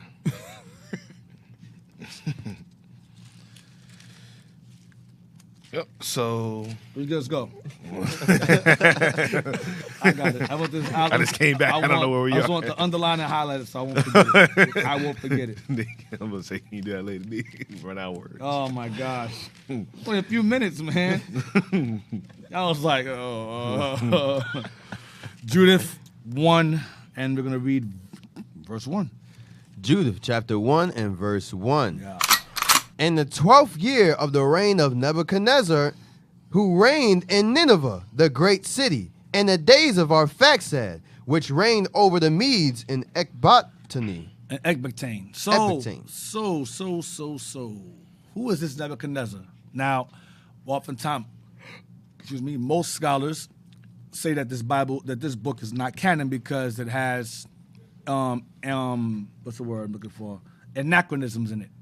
Was anachronism. An anachronism basically is a person that's mentioned that does not belong in that time. So they're saying Nebuchadnezzar here is in reference to Nebuchadnezzar that besieged Jerusalem the first time and burned the first temple. That's him. But it can't be him because the names are out of place here. I'm going to show you the names in a minute. So they're saying Judith cannot have, so there cannot have been a Nebuchadnezzar during this time period. What time period is Judith in? Judith is in a Persian captivity. That's what she's in. I'm going to prove it. I mentioned certain names to y'all on purpose earlier to help you understand that. Bring it out. So Nebuchadnezzar here, I want you to go Wikipedia. I want you to go Nebuchadnezzar. I want you to type in Nebuchadnezzar III. Nebuchadnezzar II was the one that conquered Jerusalem, Judah. Okay? That's Nebuchadnezzar II. Nabopolassar was his father. That's another Nebuchadnezzar. I believe that's the second. I think that's the first. Or whatever, or his grandfather, whatever. But he's the second. Nebuchadnezzar is the second. Now we're going to read about Nebuchadnezzar III. This is Nebuchadnezzar III that is just talking about. Read that, please. Nebuchadnezzar III. So this information is something that scholars do not know. Your brothers up here, we figured it out. Because a lot of Edomites are stupid as hell. They don't know anything. Retarded. So the Lord raised, Shut your mouth. right, so the Lord raised up his people to figure these things out, and we figured it out for you. That's right. Blow this up some. Well, yeah, that's good. Blow it up some if you can. Move that left side of the screen. You know all that stuff on the left hand. You can? You can't do it? You can't zoom it no more than that? Yeah, there you go. Yeah. Okay, that's fine. Go ahead. Nebuchadnezzar III. Nebuchadnezzar III. Go ahead. Babylonian cuneiform, meaning Nabu, watch over my heir. Number Nebo. Nabu is their god. Watch over my heir. Nebo, watch over my heir. That's what Nebuchadnezzar means. Nabu, Nebo, same thing. That's their god. Go ahead. Old Persian, Nebuchadnezzar, alternatively spelled Nebuchadnezzar III, and also known by his original name. Yeah, Old Persian. Yeah. It's Nedentu Bel. Nedentu Bel. Remember Bel and the dragon? The god they worship. They name themselves after these gods. Nedentu Bel. Go ahead. Old Persian. Remember the Persians worshiped that thing. Go ahead. Nadatabara or Nadatabara was a rebel king of Babylon in late 522 BC. He was a rebel king of Babylon in 522 BC, which is the same reign. Now I want you to hold that. Go to Darius. Darius the Persian. Now there's many Dariuses, but it's only this is Darius the first, I believe. So he was a rebel king of Babylon in 522. We must connect the dots. Okay? Yeah, Darius the Great. Let's see what year he reigned. Go down. Darius the First, Old Persian. 550 BC to 486 BCE. So in between that year is what? 522. 522. Okay? BC. So during his reign, you had Nebuchadnezzar III. That was a rebel king of Babylon. So in Persia, overthrew Babylon, you had this one guy, this one chief that reigned in a part of Babylon that Darius did not conquer, the Persians did not conquer, whose Nebuchadnezzar II was over that. Go back there. Go back now. Go back to the third again. Read that. So was a rebel king of Babylon in late 522 BC. During Darius's reign. Go ahead. Who attempted to restore Babylonia as an independent kingdom and end the rule of the Persian Achaemenid Empire in Mesopotamia. So he was what? Read again. He was what now? Who attempted to restore Babylonia as an independent kingdom and end the rule of the Persian Achaemenid Empire in Mesopotamia. So he attempted to put Babylon back in power while Persia was ruling. That was his intent. So wait a minute, Deke. So when we looking at these two dates, 522 BC, 'cause I seen something else with Darius around 522 BC. This king right here, he was trying to take over Darius the first. He was trying to take Persia out. Take Persia out. Right, and you see it says there on the right hand side, it says reign 522. Because when he went against Darius, he didn't his rulership was like 3 months. He got smashed because it was Persia's time. But he reigned for 12 years independently. Well, in his 12th year, he decided to go and start rallying up power to overthrow Persia in his 12th year of his reign. And remember, he ruled independently in Babylon, outside of Persian rule. So it says in his 12th year, in verse 1, in his 12th year of his reign, he decided to go and he decided to rebel against Persia, whatever. All right, so it says his reign was only September to October. So he reigned December he got conquered. So he ruled for like 3 months. It says coronation, October, see? And it says predecessor, Bardiah. See that? Bardiah was ruling here. So after Bardiah was out, he tried to take over. Then after that, you see Darius I ruled and took over that area. Afterwards, Darius I, click Darius I, click that. See, same guy, Darius the Great. It's the same one. Darius the Great, Darius I, so go back. Go back. See him again. To Nebuchadnezzar on the third again. Yeah, because it said Darius, he started reigning from 522 BC. Right. He conquered him in 522 BC. Okay. And reigned in his place in that area of Babylon from that point forward. They didn't conquer Persia entirely. This guy was ruling independently. That guy, what's his name? Baradak Baladan. Remember, he was Hezekiah's friend. Right. Yes, sir. Remember, he ruled independently also. Right. Okay, and so eventually he kept getting conquered and taking back the throne again, and getting conquered, taking the throne back again, until he got taken out entirely. So read on. Where we at? Who was a rebel king of Babylon in late 522 BC. In late 522. Go ahead. Who attempted to restore Babylonia as an independent kingdom and in the rule of the Persian Achaemenid Empire in Mesopotamia. A Babylonian noble of the Zazaku family and the son of a man by the name of Mukan Ziri or Kinzer.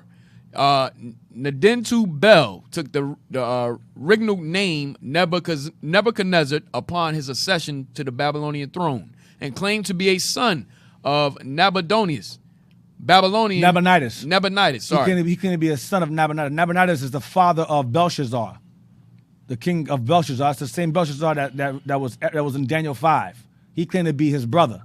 He claimed to be that guy, Belshazzar's brother, Nabonidus' son. He claimed descent from Nabonidus. Go ahead. Nabonidus, Babylon's last independent king. Right. Go ahead. Well, not really, but yeah, go ahead. The earliest record of Nebuchadnezzar III is a document mentioning him as the king of Babylon on October the 3rd, 522 BC, possibly the day of his accession to the throne. His revolt. It's not the day of his accession to the throne. Go ahead. His revolt had probably originally been aimed at throwing off the rule of the unpopular Persian king Bardiah. Right, Bardiah. Because Bardiah was recognized as an imposter king. He didn't belong on the throne. Wait, Bardiah is it Smyrtus too? I know. Oh, same person. That's another name he had. No, Bardiah. Was Ahasuerus or no? Ahasuerus is his title. Ahasuerus is his title. You had Cambyses and Bardiah. Yeah. Yes, same guy. Okay, same guy. Damn, how many names he had? I don't know. These Persians retarded. They want names and titles. Yo, I mean, Bardiah. Who's Bardiah? Bardiah is Smyrtus. I think that's his Greek form of his name. Okay, Bardiah is the Greek. Yeah, no, I think Smyrtus is a Greek form of his name. Yeah, okay, they had like 4 different titles to names. Yeah, I don't know why, but go ahead. Damn. But Bardiah had been overthrown by Darius I by the time the revolt began.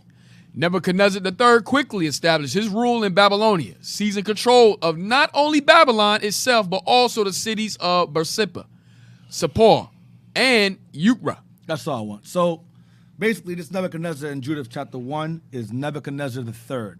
That's this guy here, an independent ruler of Babylon who sought to gain power during the time when the king of Persia, Bardiah, who was hated, was ruling at the time for a short amount of time. So it says, read verse 1 again.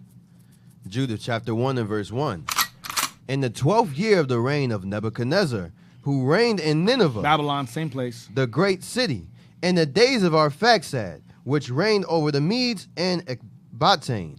So you had Nebuchadnezzar III, who reigned in Babylon, the great city, in the days of Arphaxad, which reigned over the Medes and Ecbatane. Now remember, the Persians took over on the Medes, right? So who is Arphaxad? Who is that? That's a different name. That's a title as well, Arphaxad. All right. So now, get me real quick. So during this is in the 12th year of the reign of Nebuchadnezzar. His 12th year, which would be, I guess, this time here, because he ruled for a while independently, but then he decided to go against the Persians. That was 3 months. That was a 3 months short-lived. It was a wrap. He got put to death. Get me Phraortes. PHR. Type that in.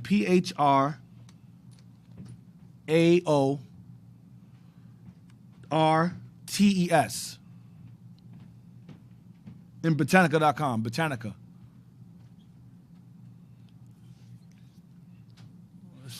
Now I want you to remember the date, 522. Priorities. You had 2 priorities, but this guy stands out. Yep, read that now. Priorities. Iranian. Favartish. Yeah. Favartish. Also called Blah, blah, blah, blah, blah, blah. Yeah. Right. King of Kathra. Assyrian Kashtari died 653 BC. King of Media from 675 to 653 BC. That's the original Pharaohs. That guy here, that's the original Median king named Pharaohs. That's right. That's the first initial one. That's why you see that date there. Somebody like, oh, that's a wrong date. You know, it's the right date for that Pharaohs. But read down. Phraortes, who was known by that name as a result of the writings of the 5th century BC Greek historian Herodotus. Go down. There's another one. Another right there. Another Phraortes was a usurper who reigned for a short time in Media. Who reigned for a short time in Media during a rebellion against the Achaemenid king Darius I in 522 BC. That is Arphaxad. That's him right there. Read on. Darius' rock inscription of the Besistin relates that a man of the name of Phraortes, a Mede, rebelled in Media and spoke to the people thus: I am, of the family of Vastra, Cyaxares. He claimed descent from Cyaxares. Go ahead. After a short reign, this king was defeated and executed at Ecbatane. After a short reign, this king was defeated and executed at Ecbatana. Ecbatane's the same place in Media. Go ahead. The Median capital. The deception of the usurper Phraortes may have led to Herodotus' mistake about the name of the earlier king. Right, so he's confused with the other Phraortes we read earlier, the original Median king. So this guy was an imposter like Bardiah. He called himself Phraortes. But the Bible, Apocrypha, for some reason, the author said, well, I guess another name he had for him was Arphaxad. It's the same guy. Watch. Read on. Verse 2. Verse 2.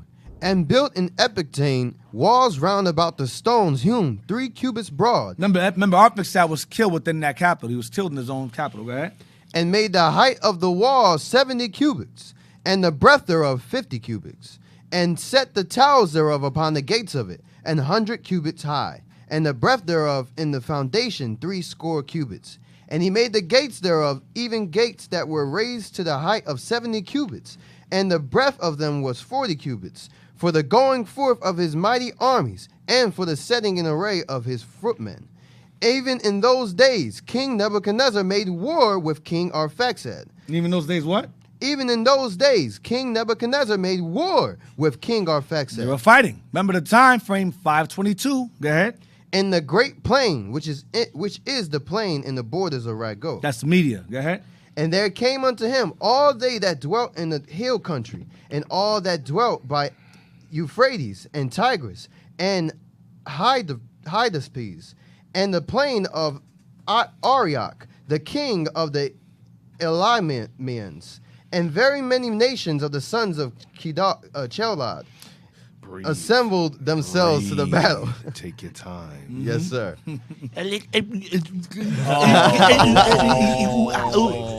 That's all I hear.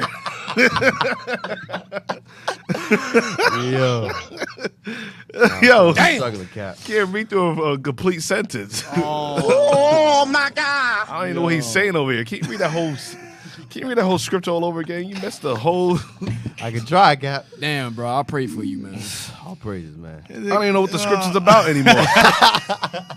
We already bugged out from just the history itself. Now we got you reading. Where are we? Verse 6. Oh. Go ahead, man. Go ahead. Let it go, man. Let it go. Verse 6. And there came unto him all they that dwelt in the hill. Okay, go ahead. I gotta make sure. I gotta read behind him. Oh. I gotta be your training wheels or something. All praises.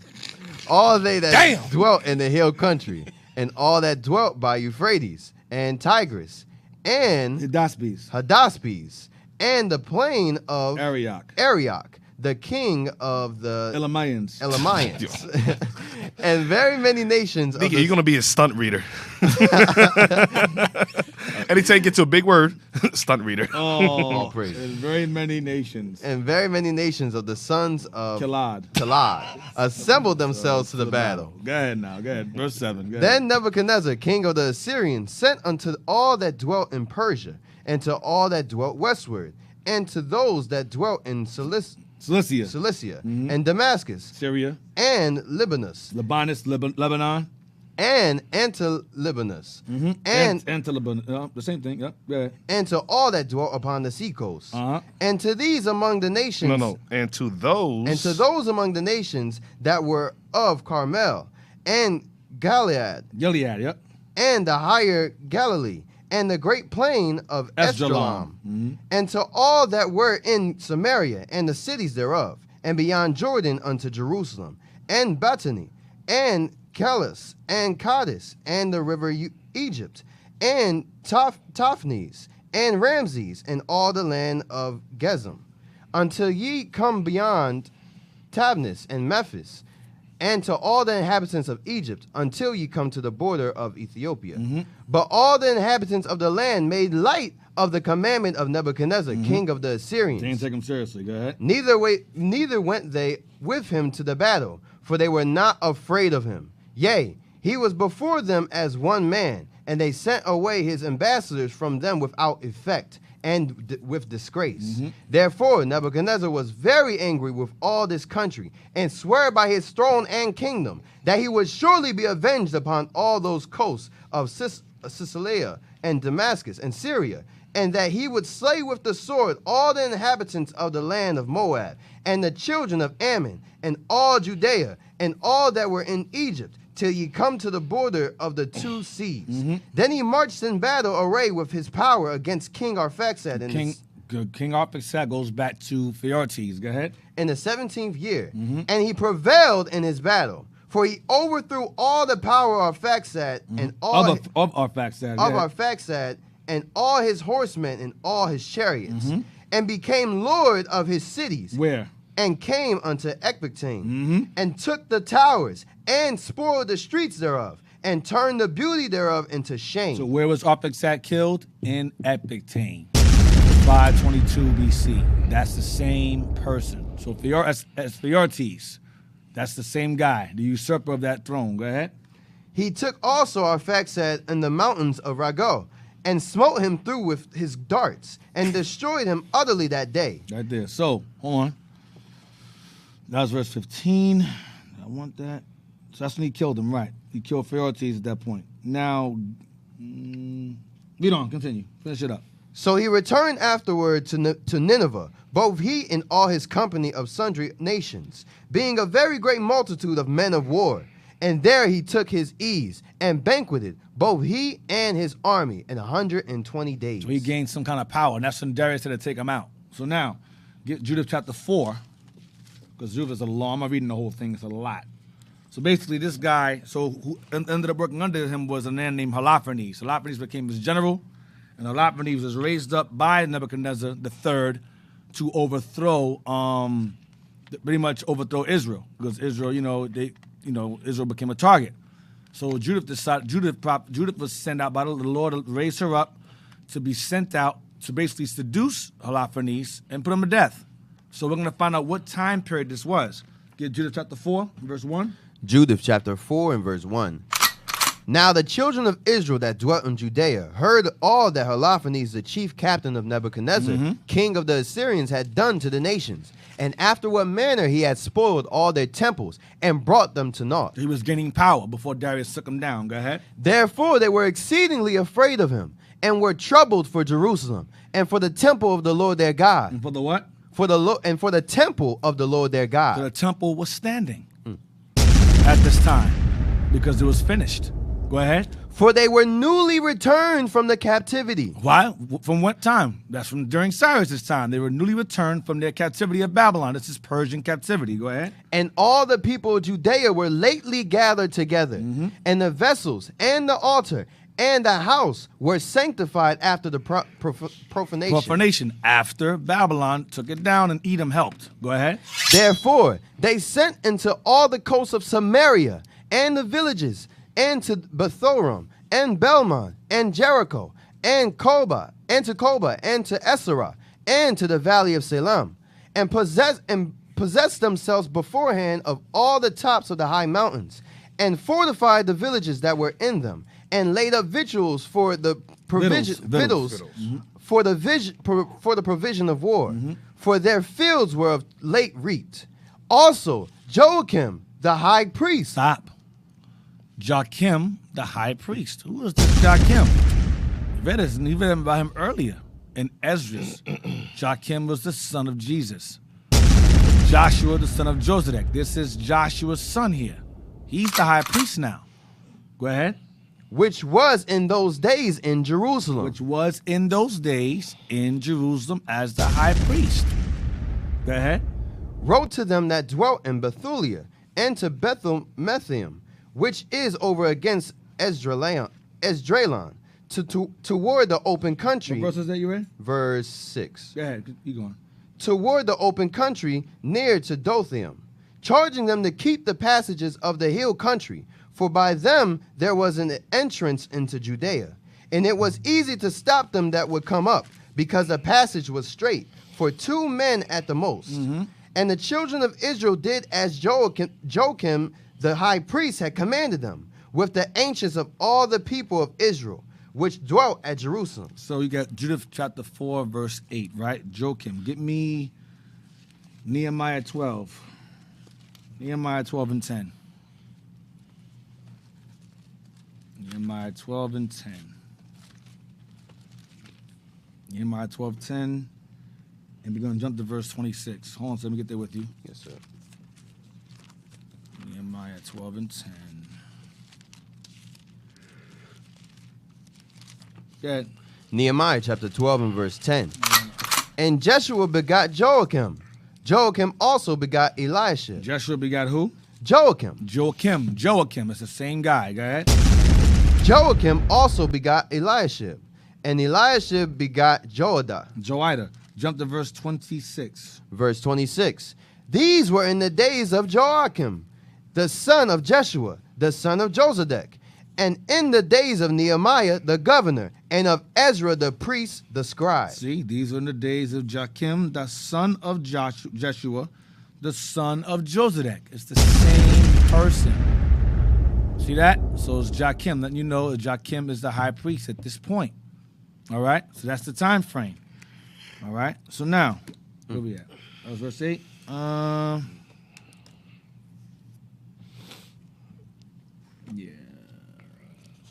So now let me see. Yeah, that's all I want. So that is, I'll give you the time frame of a Judith. Judith was around the time of Darius.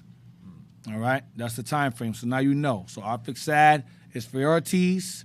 Nebuchadnezzar is Nebuchadnezzar the third. The third. This is 522 BC. That's the time frame. All right? So Judith is a Persian captivity. Now you got a time frame. So we'll get out of that. What time is it now? 2:49. I think we'll take a little bit of a break. All right? So we'll be back, Lord's will, in about 5 minutes. All right? So stay tuned. We'll take a bit of a breather. Be patient. We'll be back.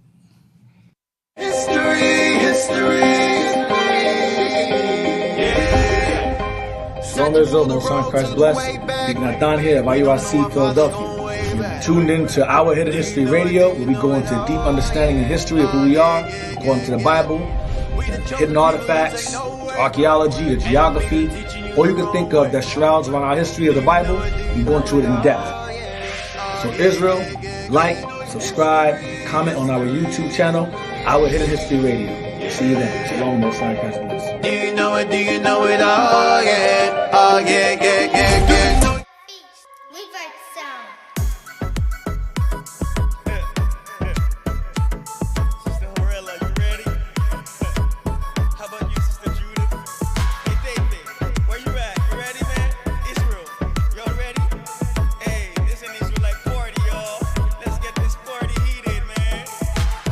Je dis à qu'on est nous toute la pral fêter. Loi bon Dieu connaît c'est ça n'a pratiqué. C'est moment côté vient ensemble m'amuser. Tout coutume monte ça back à nous rejeter. Nous bless, les nous can be commandement. No stress, les nous réunis ensemble. Pas bien accès, si ou pas de nous comprendre. We the greatest, car we ça depuis sous habillement. Non, nous pas care de sa l'autre nation à faire. Qu'on est nous fiers de ce que nous tout Israël. Juste ça c'est your fête pour nous tout qui la qui quoi. Pour aller danser, pour aller chanter, pour aller manger et ouais mais c'est Dieu. Sous qu'on a petit Jacob ou doit quitter. N'importe qui côté où il est royaume faut au Québec. Songez bon Dieu qui fait nous tout qui la yon promesse. You're the kingdom, it's a feast day. Let's celebrate. It's a party. Southern kingdom, it's a feast day. Let's celebrate. It's a party. You're the kingdom, it's a feast day. Let's celebrate. It's a party. Southern kingdom, it's a feast day. Let's celebrate. It's a party. Listen as I like party, party. Listen as I like party, party. We sparkle like royalty. Listen as I like party, party. Listen as I like party, party. Listen as I like party, party. Shout out loud and let's be merry. Listen as I like party, party. Listen as I like party, party. Listen as I like party, party. We're known as like King David. Listen as I like party, party. Listen as I like party, party. Listen as I like party, party. Let's get this party. We are rave, we are bash, we are dance, it's an Israelite party. Let me see your hand, we are rave. We are bash, we are dance, it's an Israelite party. Let me see your hand, kick, trumpets them a blow. Strong drink a flow. It's a feast day, I'm excited to know. We are keep the law, and we never pause. Give praise to the king for a brand new start. Food I look right, and smell nice. We are eat good at the feast, that's right. Garment look fresh, yeah we look right. Step up in a line, I bust a dance one time. Fit it in your feet, move to the beat. This type of song make you jump out your seat. Style so nice, yes, style so sweet. This how we do it when we turn up on the feast. You're the kingdom, it's a feast day. Let's celebrate. It's a party. Southern kingdom, it's a feast day. Let's celebrate. It's a party. You're the kingdom, it's a feast day. Let's celebrate. It's a party. Southern kingdom, it's a feast day. Let's celebrate. It's a party. Party, party. Listen as I like party, party. Listen as I like party, party. We sparkle like royalty. Listen as I like party, party. Listen as I like party, party. Listen as I like party, party. Shout out loud and let's be merry. Listen as I like party, party. Listen as I like party, party. Listen as I like party, party. We're known as like King David. Listen as I like party, party. Listen as I like party, party. Listen as I like party, party. Let's get this party.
I just wanna live and serve the Most High.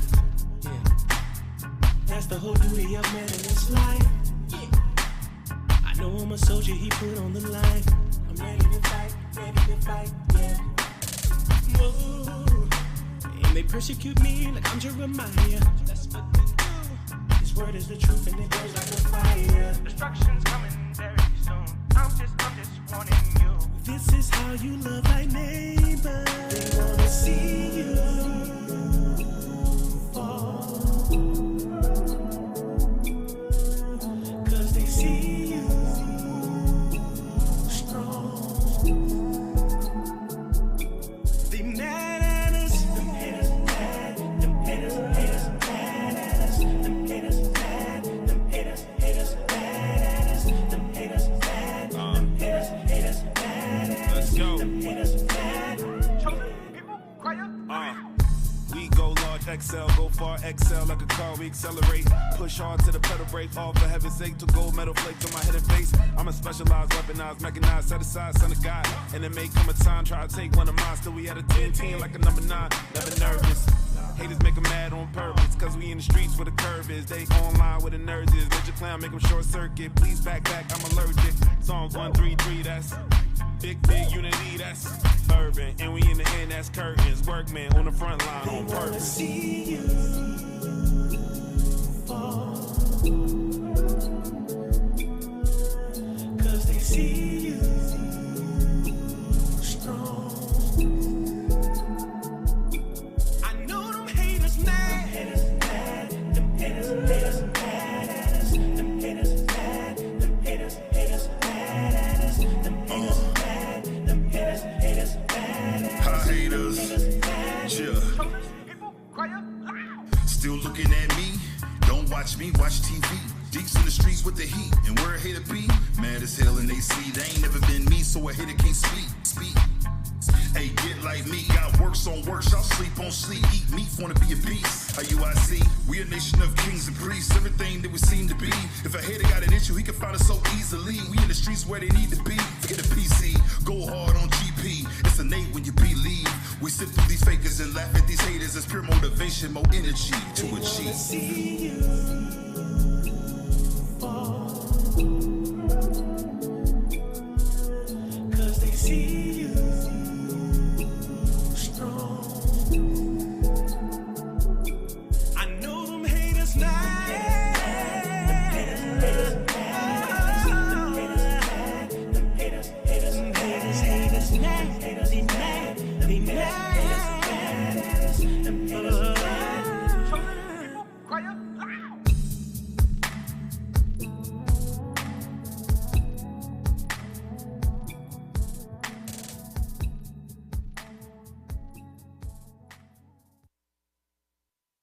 What club was that at? That was admit that a lot of people don't even realize they. I've called her. She hasn't responded. I've called her more than a few times. With the Zulu nation, I'm like, what the hell is this? I know nobody know what I'm talking about. You'll leave me on the island by myself. I don't know what the hell Bishop's talking about. That's what y'all do. Then after class, yeah, I knew what you were talking about. I just didn't want to be caught out there. The hell is this? Get on my damn nerves. So read that again, 30. Bro, all I can say, I don't agree with nothing you just did. You totally disagreed, or let me say it this way. You went against everything I told you to do. You disregarded me as a spiritual father, spiritual leader, and all I can say right now for you, bro, you're going to suffer the consequences.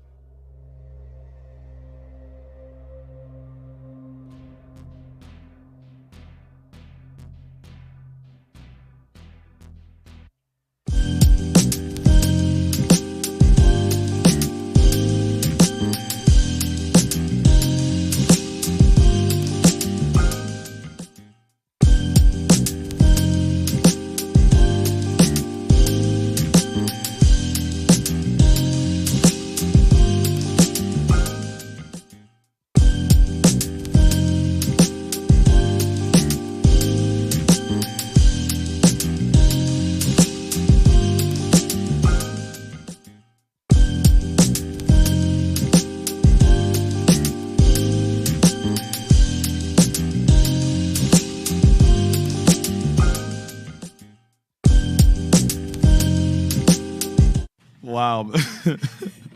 Wow. That was wow. I didn't expect that coming. I didn't expect that one. We're back. Sorry, I was reflecting on we're back. Reflecting on Captain Draw's insults while we were on the break. They're getting worse and worse. Getting worse and worse. The cameras are off. It's even worse.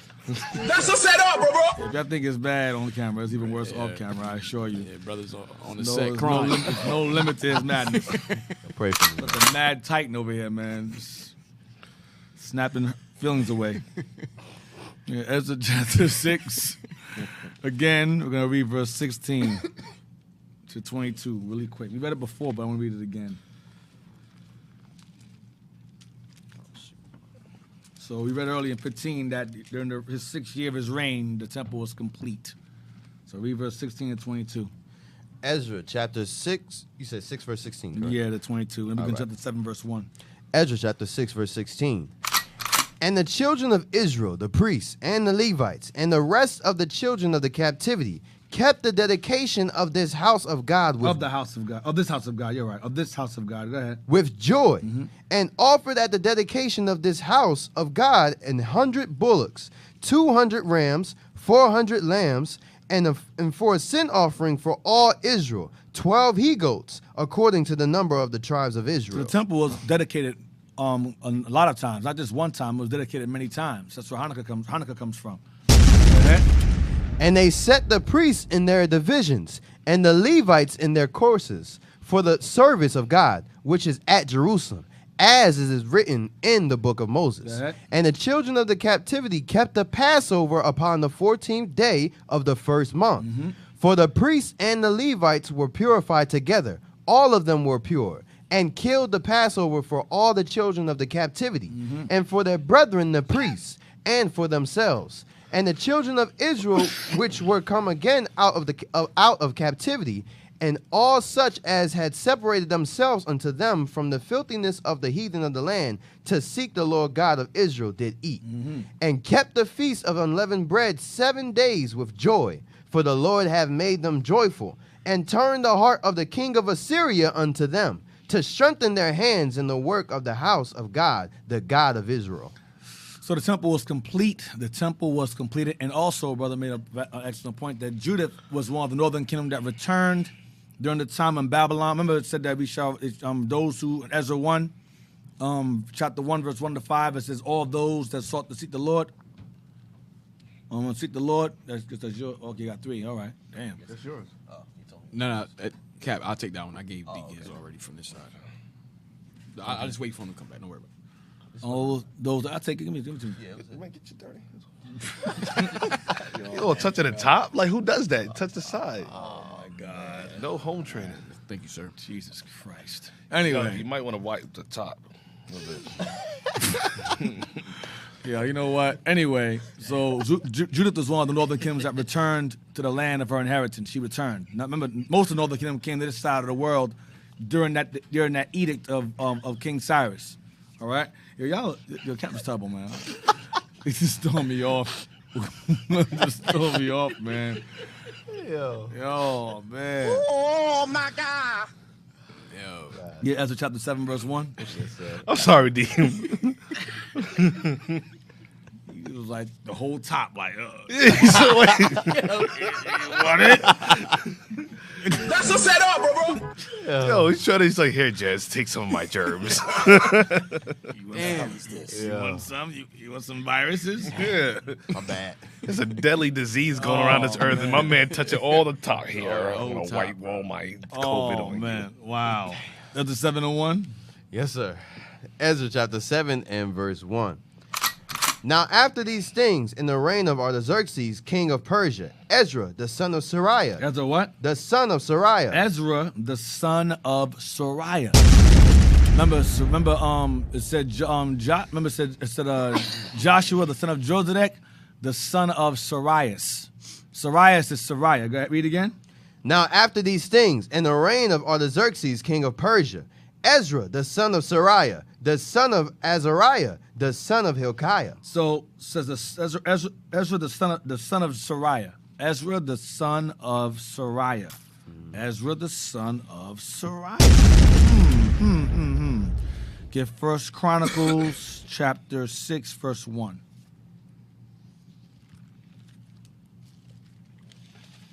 Hey, can you drop the bomb in the proper place, too? You just said Ezra, the son of Sariah. Boom. No, Sariah goes back to Sarius. Ezra. Oh, I sorry. know what you're saying. Oh. I know why he dropped the bomb. He's paying attention. Oh. Yo, nobody's safe on the set. I'm tired of you. Oh, man.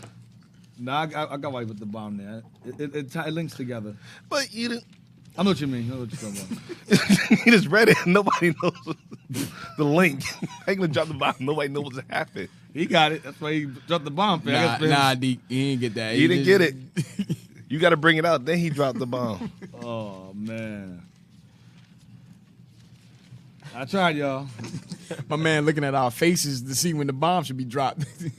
Matter of fact, who's over there dropping the bomb? Who is it? Soldier Amos. I'll talk to you later, bro. Oh, man. All right, so 1 Chronicles 6, verse 1. 1 Chronicles chapter 6 and verse 1. The sons of Levi. The sons of who? The sons of Levi. Right, go ahead. Gershon, Kohath, and Merari. The sons of Kohath, Amram, Izhar, and Hebron, and Uzziel. The children of Amram, Aaron, and Moses. And Miriam, the sons of Aaron, Nadab, and Abihu, Eleazar, and Ithamar. Eleazar begot Phinehas. Phinehas begot Abishua. And Abishua begot Bukai.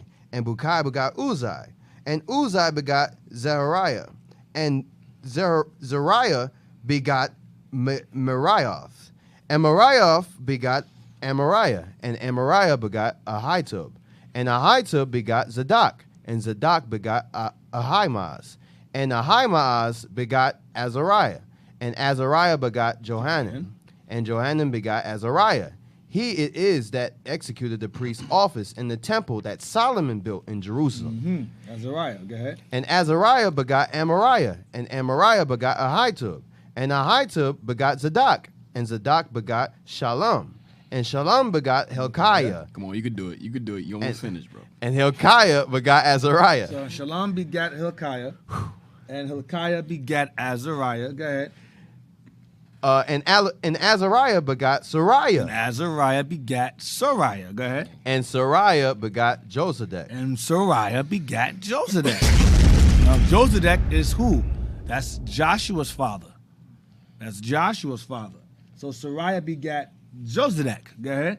And Josedek went into captivity. And Josedek went into captivity in Babylon. Go ahead. When the Lord carried away Judah and Jerusalem by the hand of Nebuchadnezzar. So Sariah begat Josedek, right? He begat Josedek. Whether his son or grandson, he begat him. Now, get me Jeremiah 52.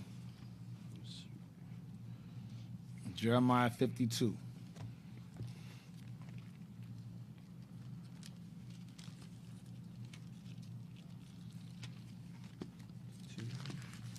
Jeremiah 52, verse 24. Remember, I read that before. I mentioned before about what Ezekiel saw, what Israel was doing wickedness in the temple behind closed doors. And the Lord said, set a mark upon them for those that sigh and cry. So let's see what happened. Jeremiah 52, verse 24, 27. Jeremiah chapter 52, verse 24. And the captain of the guard took Sariah, the chief priest. The captain of the guard is Nebuchadnezzar's guard. The captain of the guard took Sariah, the chief priest. Remember Aaron's sons, chief priest. Go ahead. And Zephaniah, the second priest. And the second priest under him. Go ahead. And the three keepers of the door. Go ahead. He took also out of the city an eunuch, which had the charge of the men of war, and 7 men of them that were near the king's person, which were found in the city, and the principal scribe of the host, who mustered the people of the land, and 80 men of the people of the land, that were found in the midst of the city. Watch this, 26. So Nebuzaradan, the captain of the guard, took them and brought them to the king of Babylon to Riblah. Watch this. And the king of Babylon smote them and put them to death in Riblah in the land of Hamath. Thus Judah was carried away captive out of his own land. See that? So Nebuchadnezzar killed Sariah. He killed Sariah, but he spared his kids. He killed Sariah, but he spared his kids. So Sariah had Josedek. Sariah had Josedek, and Josedek had Joshua, and Joshua had Joachim. Okay? Now, go back to First Chronicles 6:14 again. Sir. First Chronicles chapter 6 and verse 14. And Azariah begot Sariah, and Sariah begot Josedek. That Sariah was killed by Nebuchadnezzar. Go ahead. And Josedek went into captivity when the Lord carried away Judah and Jerusalem by the hand of Nebuchadnezzar. Right, now get me Ezra chapter 7 and verse 1. Again. Ezra chapter 7 and verse 1. Now after these things, in the reign of Artaxerxes, king of Persia, Ezra, the son of Sariah, the son of Azariah, the son of Hilkiah. See, Ezra, the son of Sariah. So Ezra and Joshua are related. Ezra and Joshua are related. They come out of the line of Sariah. Sariah had children down the line. So remember, so both of them became high priests. They had to be family. So Ezra and Joshua Makes come sense. They out of had to. Sariah. Because you can't be a high priest and not be related. Because it's down the line. So Ezra and Joshua are related. They both come out of Sariah, who was killed by Nebuchadnezzar. Okay? So more than likely, the son of Sariah, who would be, read again, Ezra 7:1 again? Yes, sir. Now after these things, in the reign of Artaxerxes, king of Persia, Ezra, the son of Sariah, the son of Azariah, the son of Hilkiah.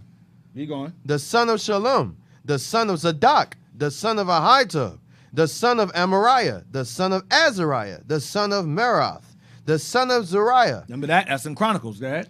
The son of Uzai, the son of Bukai, the son of Abushua, the son of Phinehas, the son of Eleazar, the son of Aaron, the chief priest. So Ezra comes out of Sariah. He's one of the sons of Sariah. So Sariah had Josedek, and he had another child. And whoever that child was, he birthed Ezra's family. So Josedek, so Sariah's son or grandson, because grandson's not in the Bible. So it's a son of, it could be son or grandson of. So Sariah had children, and out of those children came both Ezra and Joshua. And they both became high priests. Y'all follow? Hope y'all follow. Hey, Deke, is that Zadok during the time of David? King David? Zadok? Yes, it might have been. Yes. The high priest? Yes, sir. Zadok the priest? It might have been, yes. It might have been. You go to first. I know it mentions one of them was during the time of Solomon. It says in Chronicles, it says here, what's that? It says Verse 10. Verse 10? Yes. Yeah, and Johanan begat Azariah. He it is that executed the priest's office in the temple that Solomon built in Jerusalem. So Azariah was the high priest in Solomon's time. So I'm not sure if Zadok was the priest during David's time. It was another Zadok before that one. Before that one. It had to be, yeah. Verse 8. Verse 8? Yes, sir. That's Zadok, yeah, verse 8. Zadok begat Ahimaaz. That's probably him. Ahimaaz. Might have been him. All right, so where we at? Ezra 7:1 again. Ezra 7:1 again. I'm sorry. Yes, sir. Keep going back there. Ezra chapter 7 and verse 1. I had to peel the layers off of that verse. One again. Now, after these things, in the reign of Artaxerxes, king of Persia, Ezra, the son of Sariah, the son of Azariah, the son of Hilkiah. In the reign of Artaxerxes, the king of Persia. This Artaxerxes here is Xerxes the First. This Xerxes the First is the Xerxes you know about. You watch in the movie 300. Okay, that's the same Xerxes. All right. That's the same Xerxes. That's the husband of Esther. Yes. So they all lived during the same time period. Ezra, Nehemiah, and Esther are on the same time. So it's safe to say that Nehemiah was the cupbearer to Xerxes. Yep. And Esther was right beside him. You know, more than likely. Dang. Yeah. That's crazy. Yeah. Everybody's all there together. Yeah. Damn. Give me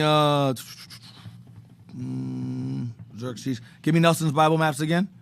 Nelson's Bible maps, pages 154. I shouldn't give you those already. Yeah, you saying, Kat? You said so what? You said so. No, I'm sorry, that was me. What was you? What'd you say? So Zerubbabel and Joshua, they was probably like a century before, maybe decades after. A decade. Decades after. Yeah, they came decades after. I'm gonna show it to you. All right. I'm reading it right now. The Bible map, Nelson's. Pages 154 to 158. Did I give you those already? Tell me I did. Excellent. So I don't like this waiting, having a, yeah.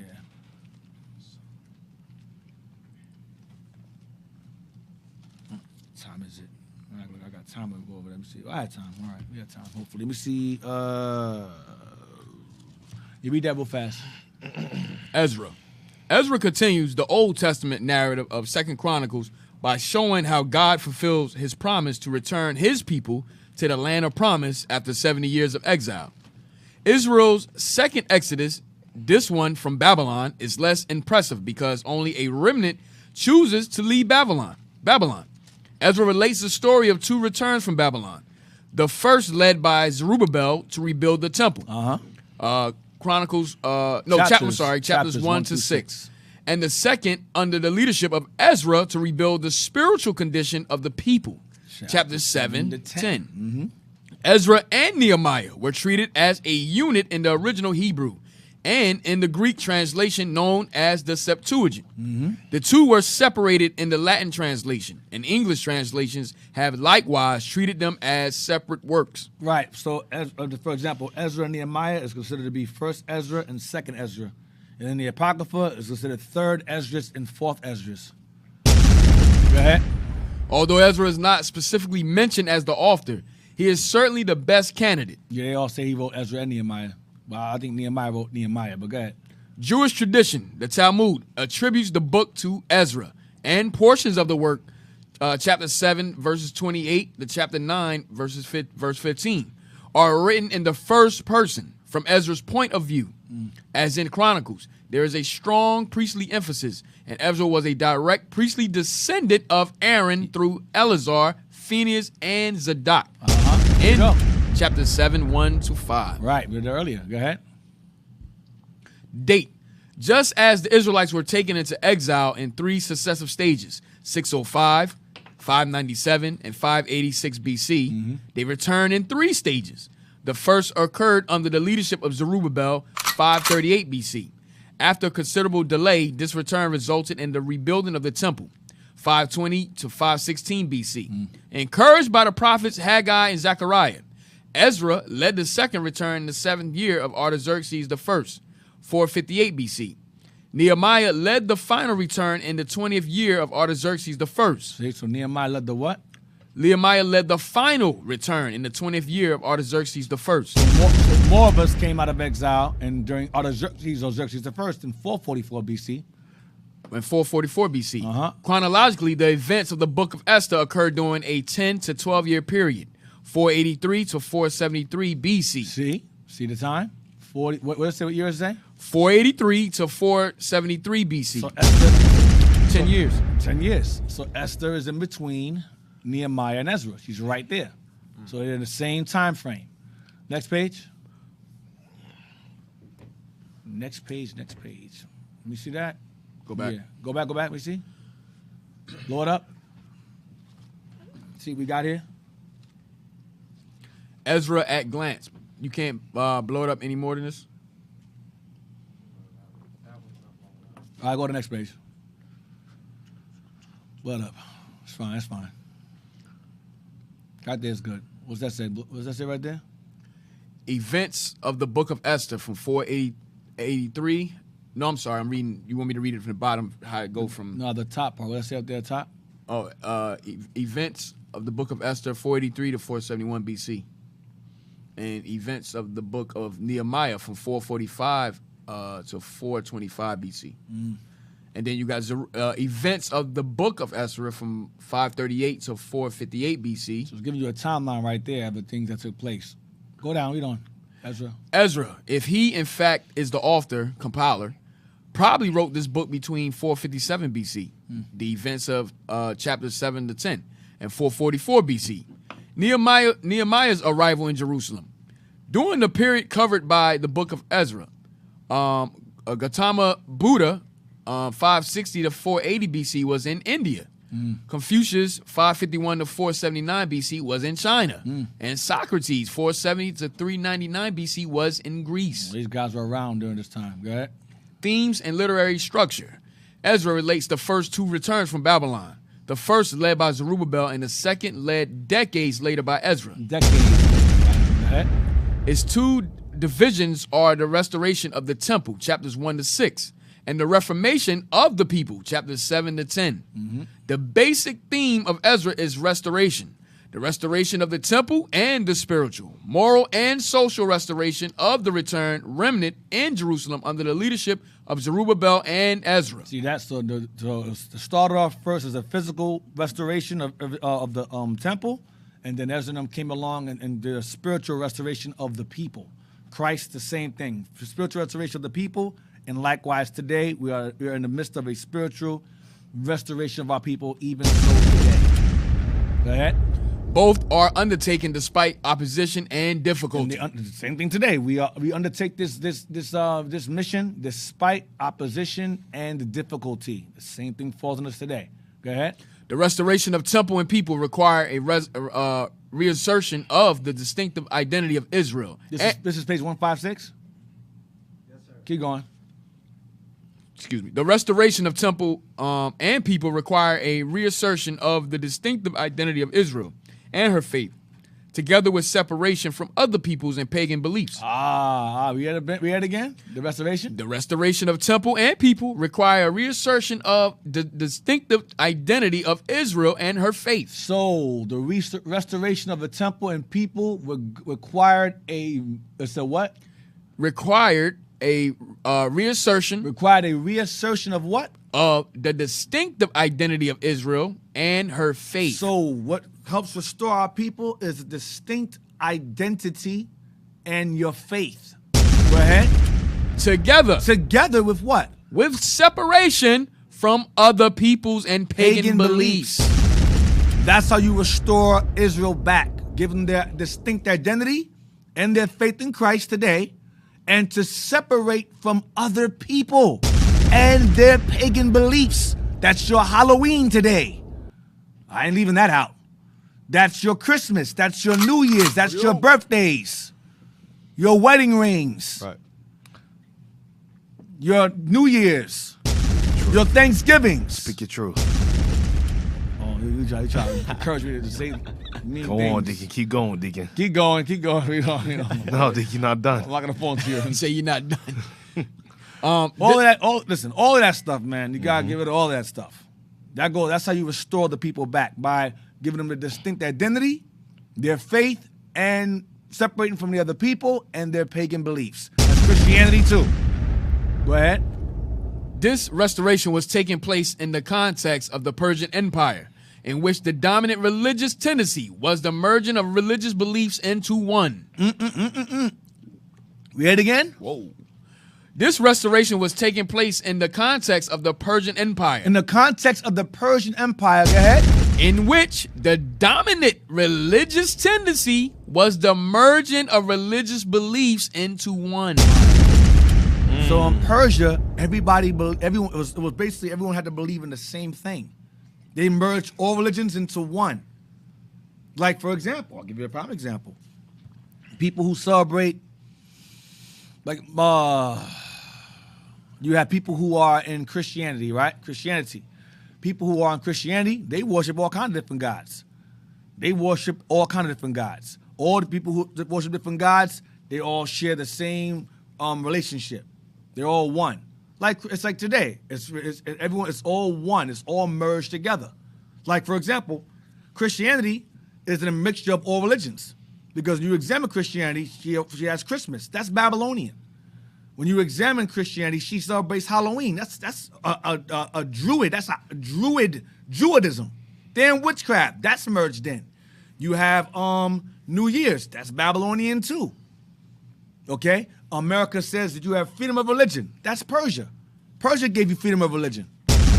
And all nations' religions are pretty much observed or respected the same way. They're respected here and all accepted and so forth. It's the same thing. That's where America got it from. This is where America. That's why it says America is the lion, is the bear. Bring it out. It's what else? The lion, the bear, and who else? The leopard. The leopard. She merged all of that into her. Go ahead. The various peoples of the empire were encouraged to maintain their distinctive cultures. See? Go ahead. But without religious exclusivism. In this environment, without religious exclusivism, mean you can't be on your own. Everyone should just join together. You're an atheist. You're a Muslim. You're a Christian. You're a Catholic. We should all be one. Let's come together. Let's all be one melting pot of religion. That's what Persia was doing. But Israel was like, nah, we ain't with all of that. But some Israel adopted that stuff. Go ahead. In this environment, the Jews experienced tremendous temptation to surrender all their previous claims to having an exclusive revelation from God. See what happened?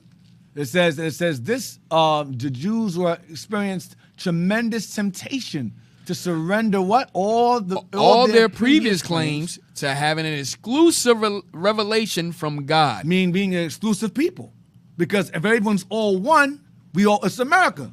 We're all Americans. We're all Americans. You're Chinese. You're Russian. You're Irish. You're Japanese. But we're all one. Damn. So rather than all religions be one, it's all cultures be one. It's a flip side. So Israel started assimilating to that. Well, maybe we're not exclusive. Maybe we're not chosen people. We're all one people. That's what happened. So Israel started to do what? Marry other nations. Read on. In addition, there was enormous temptation to surrender those behaviors which had been designed to separate them from the surrounding pagan cultures. In this context, the reestablishment of a temple worship purified of pagan religious influences and the purification of the people from intermarriage with other peoples were both necessary. See what had to happen? You had to get rid of the nations. Stop, divorce them. Yeah. Going back to the point on United the Religions, everybody having one religion. Remember, that's the article that the bishop brought up not too long ago on the United Arab Emirates, pushing when it says a law. Yeah. A church, a synagogue, and a mosque to share interfaith complex in Abu Dhabi. So the United Arab Emirates unveiled plans this weekend for an interfaith complex in Abu Dhabi that will unite a church, a synagogue, and a mosque. So speaking the same thing. Right. Bringing all Abrahamic faiths together as one. That's it. And they're passing a law saying anti-blasphemy laws. So you can't speak against none of those faiths, so you face consequences. It's called anti-blaspheming laws that they had in place for that. So it's the same thing. That's the Arabs doing the same thing that Persia did.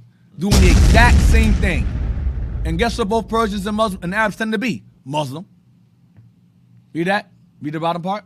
God's faithfulness is seen in the way he sovereignly protects his people in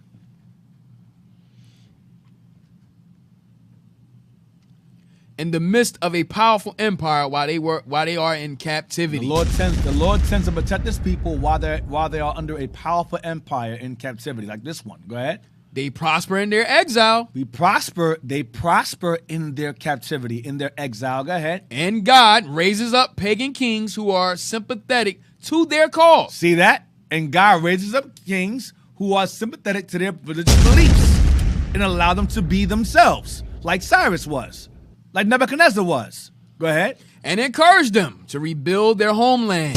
Cyrus, go ahead. God also provides zealous and capable leaders who direct the return and the rebuilding. See what God does too? See what the Lord does? That God provides zealous and capable leaders who direct the return and the rebuilding of what?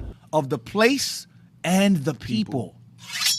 Going back to those 4 carpenters, back in Zechariah, leaders were always necessary in the nation of Israel. Any simple Negro or Hispanic or conquistador that speaks against that, you're against the order of God. Because God sets up capable leaders in the midst of Israel's exile. Unless we're not in exile, we need leaders. They were always a necessity. It says God also provides zealous and capable leaders who direct the return and the rebuilding. That is now.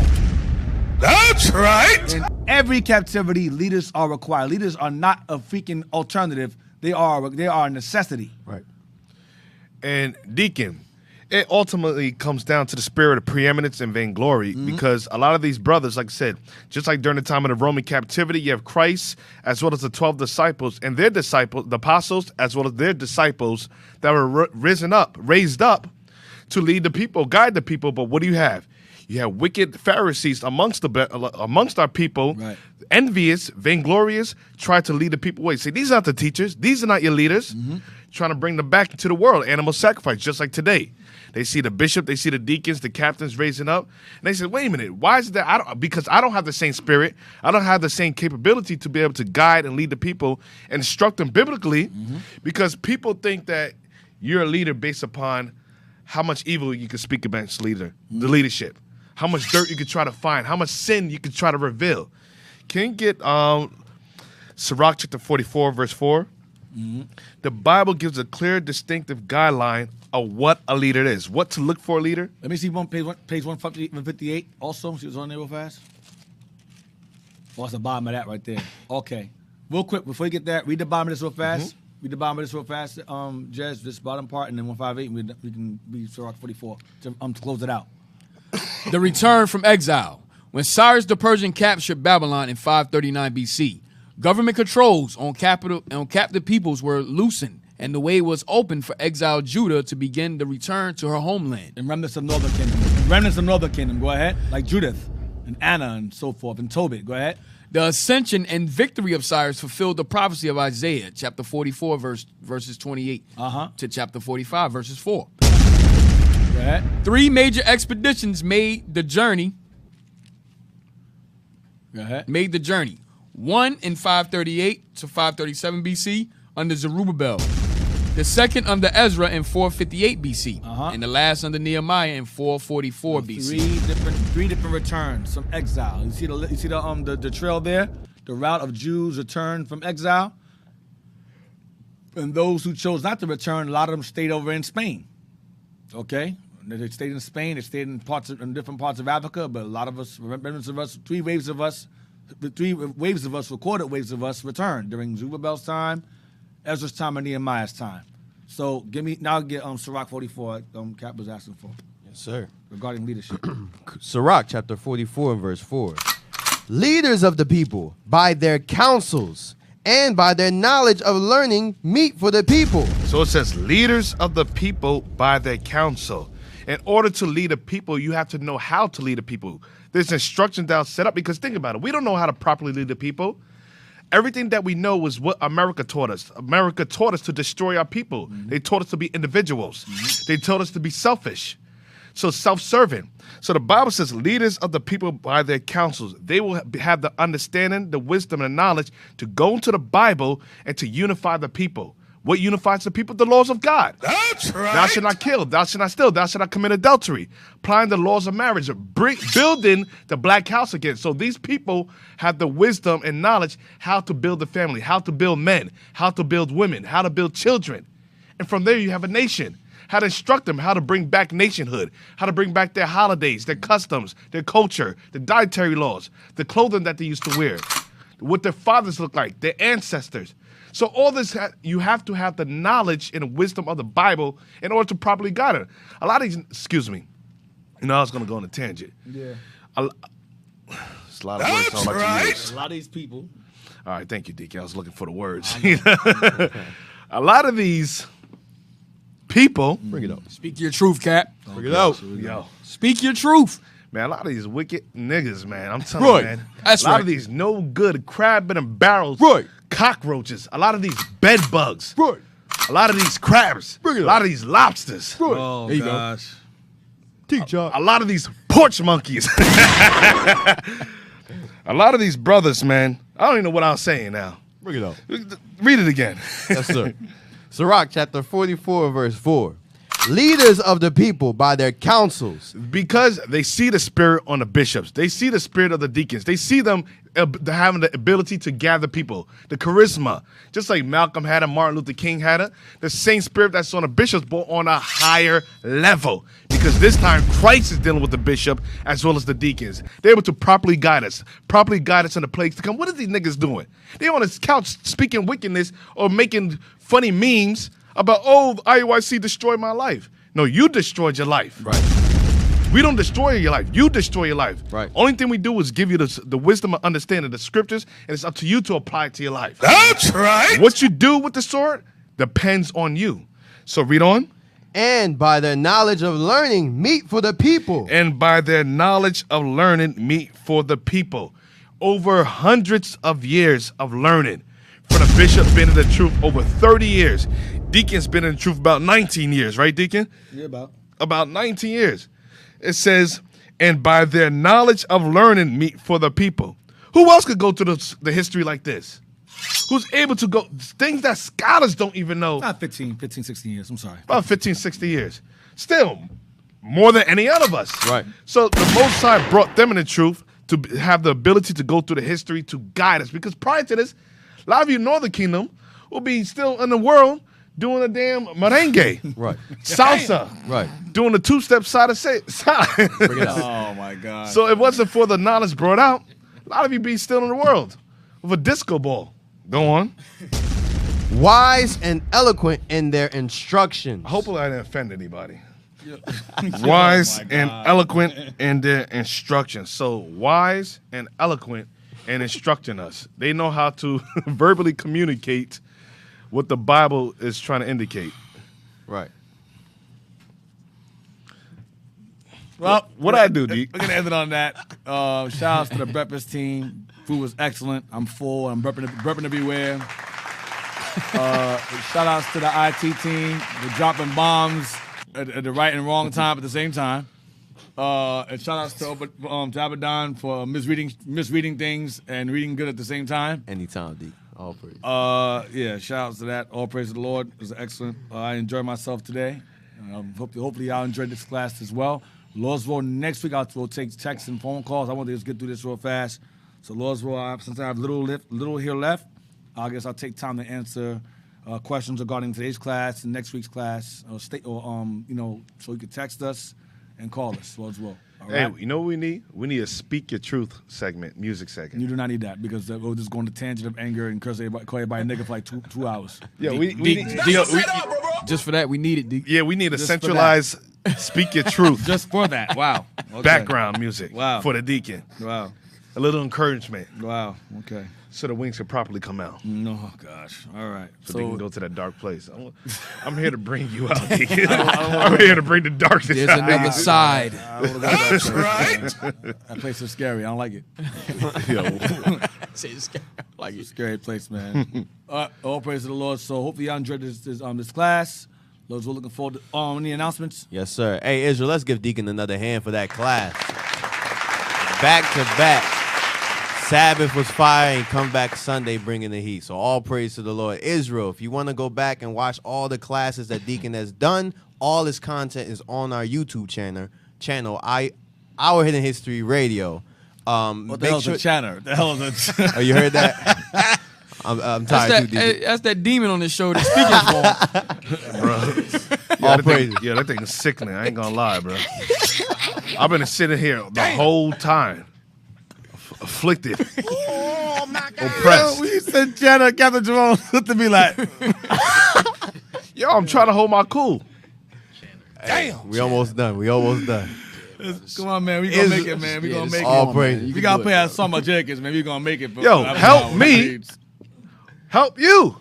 Right. Oh, my God. That's all it takes, bro. All right, let's start over. Oh, man. That was terrible. Go ahead, man. Israel, if you want to find all the content that Deacon has went over for the past few months, you can go and check us out on our YouTube channel, Our Hidden History YouTube. All right, Our Hidden History Radio. Make sure you hit the notifications button so you know when we go live. All right, everything that Deacon's going over is all on that channel. All right, make sure to donate on PayPal to IUIC.Philadelphia@IsraelUnite.org. Once again, IUIC.Philadelphia@IsraelUnite.org. Also, don't forget the Booster Club, IUIC.fundraising@IsraelUnite.org. All right, Israel? That's it. You forgot one more. Oh, also, you see who's back on the show? We got the mighty Captain Joel. Don't forget about his book fund. Oh, my gosh. At 12 crowns. No, don't tell him. Don't tell him. I'm messing. All praises, Israel. Y'all know what to do. All right, y'all. So shalom, most time Christ bless, and Lord's will. See you next week. Shalom. Shalom. Searching for the road to the way back. We don't know our Father's going.